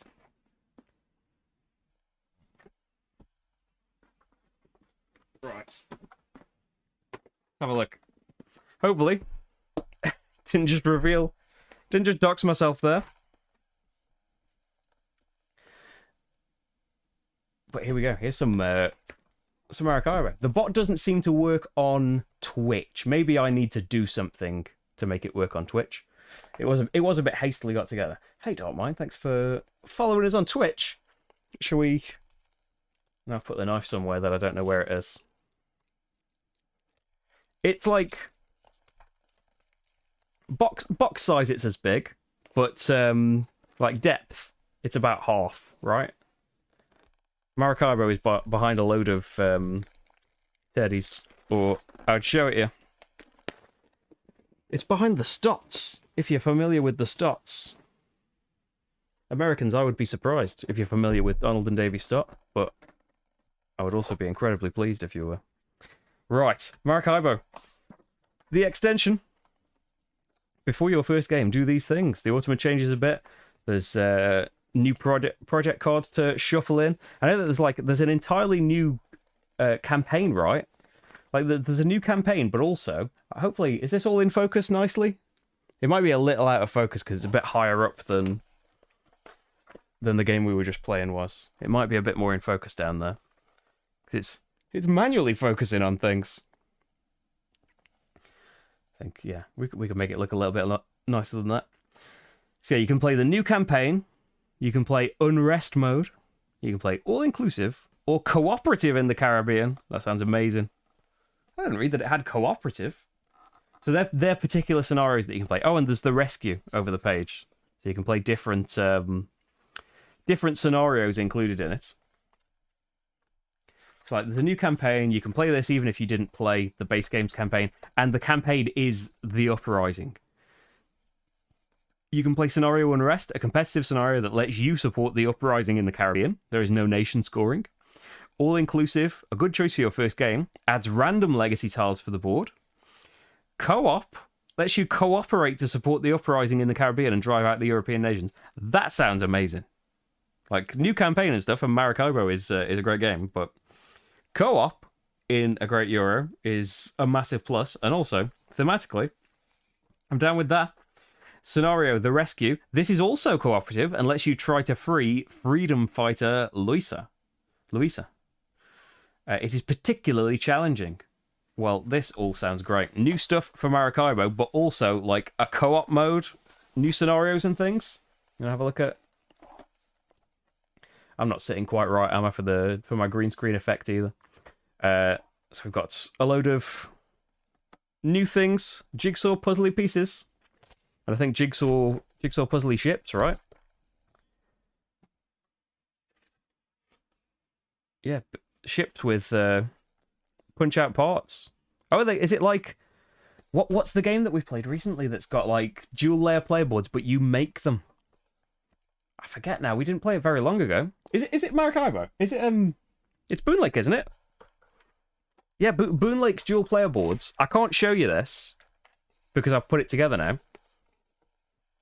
But yeah, it's the same thing. So they're dual layer player boards, which are usually, a bit of a flashy, more expensive thing.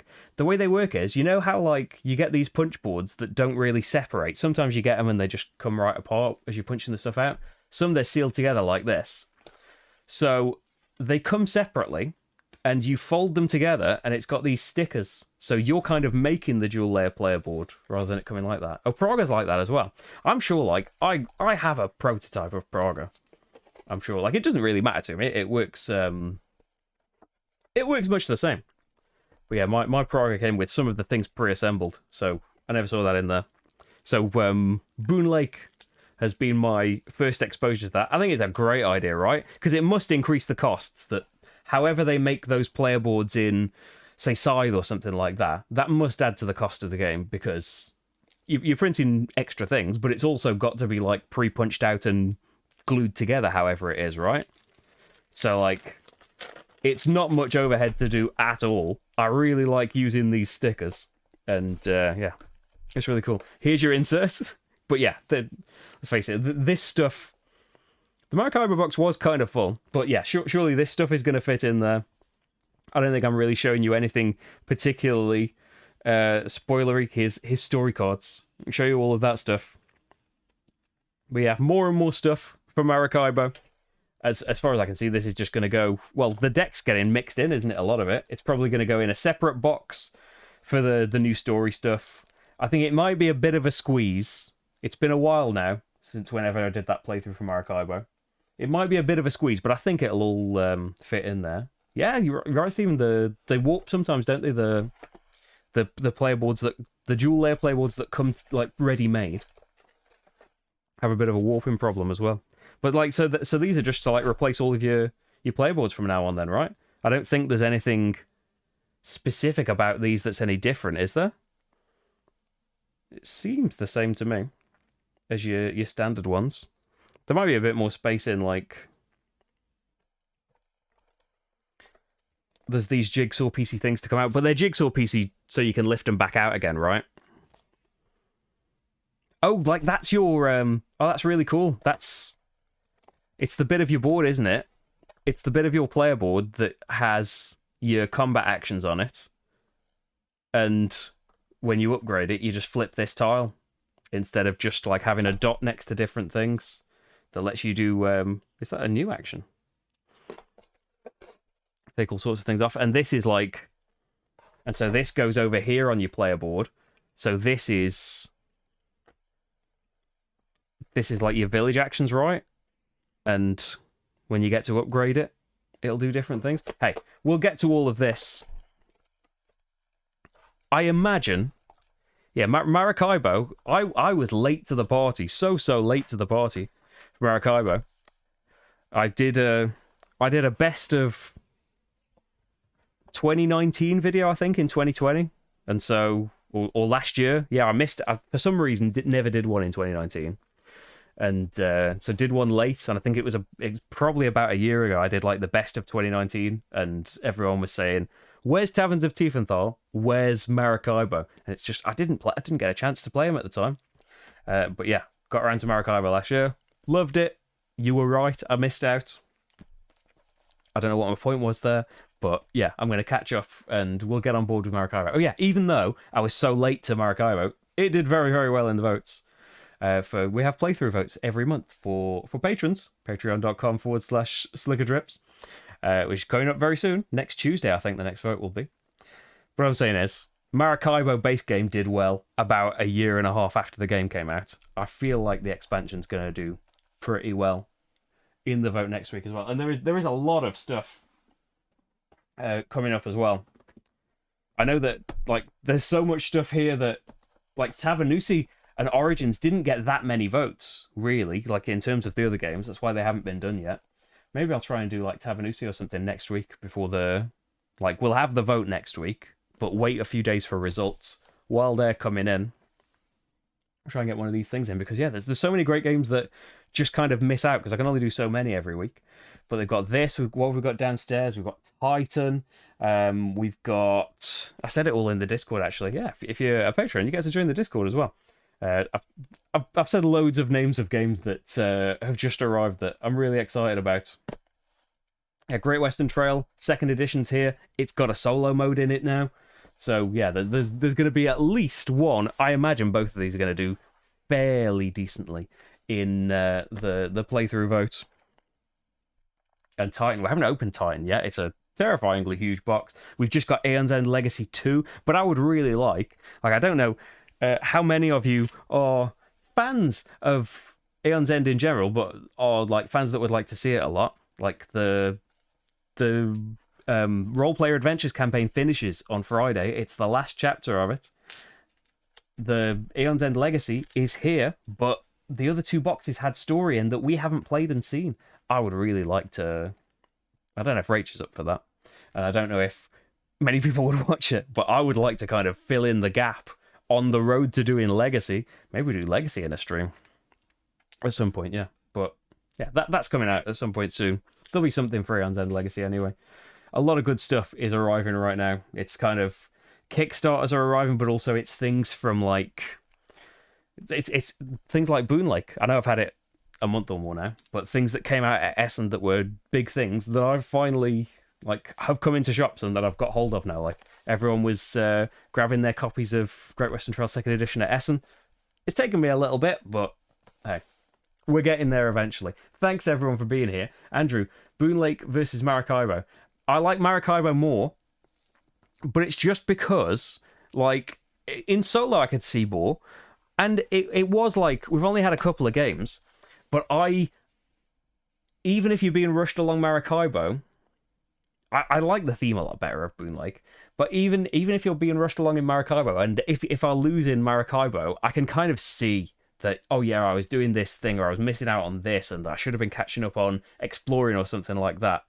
Whereas in Boonlake, it wasn't very apparent in our 2-player games anyway, and we only had a couple, why I hadn't done something. And it's probably like switching between like playing too many cards, whereas I should have switched at some point to putting more things out.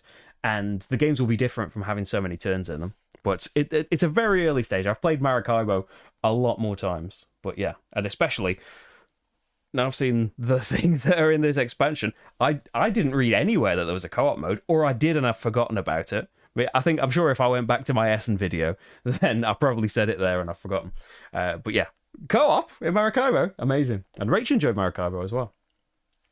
So yeah, Maracaibo at the moment. For me, our Game Brew games are delayed to the US. Yeah, I'd really like. I think Hippocrates is coming out very soon in the UK, but I'd like to give that a go. I've asked. I don't know if it'll come through. I don't know if I'm inclined to buy it if it doesn't. But there may be a copy of Lord of the Rings, the card game. They've revitalized that. We played that once, years and years and years ago. I barely remember anything about it, but it's the grandfather, right? It's the big daddy of Arkham Horror and Marvel Champions, all doing things very differently, but coming from the same core of card game as all of those. But hey, maybe that'll be a thing if there's demand for that. But I don't know if a copy's even on the way of that. It's just a request has been put in. Right, I will stop blathering on. And they're doing Stroganoff Paris expansion. I still haven't played Paris. Hey, Game Brewer, remember the good old days when I was doing Gugong videos? Oh, that was ages ago now, wasn't it? Hey, I still make great videos, Game Brewer. I should have put that in the top 10 actually. In that top 10 yesterday when I was doing all the upcoming Kickstarters thing, it should have been everyone. Like, I do Kickstarter videos. They're great. Hey, maybe we'll be doing things. We'll be doing great videos no matter what. And it's all thanks to your support. Tie it all back into that. I've said all of that, though. You know it. Patreon, following, all of that. Good games coming up. I will be back Friday for a double bill. Friday at 2 p.m. GMT, we will be on the next fort of Hadrian's Wall solo campaign. And then at 5 p.m, we will be here for the grand finale of Role Player Adventures. And that's what the adventure is called, finale. After this would be like the 12th session of it. We've never done a series like this. of so many things of the same game. And with so many Rach appearances as well. Yeah, it's been really cool doing it, but I'm really excited to see what is going to happen in the grand finale. That is all on Friday. For now, though, I am going to put away this mess that I've just made of Boonlake. Thank you very, very much for being here, everyone. Thank you for your support, and I will see you all very, very soon. Bye.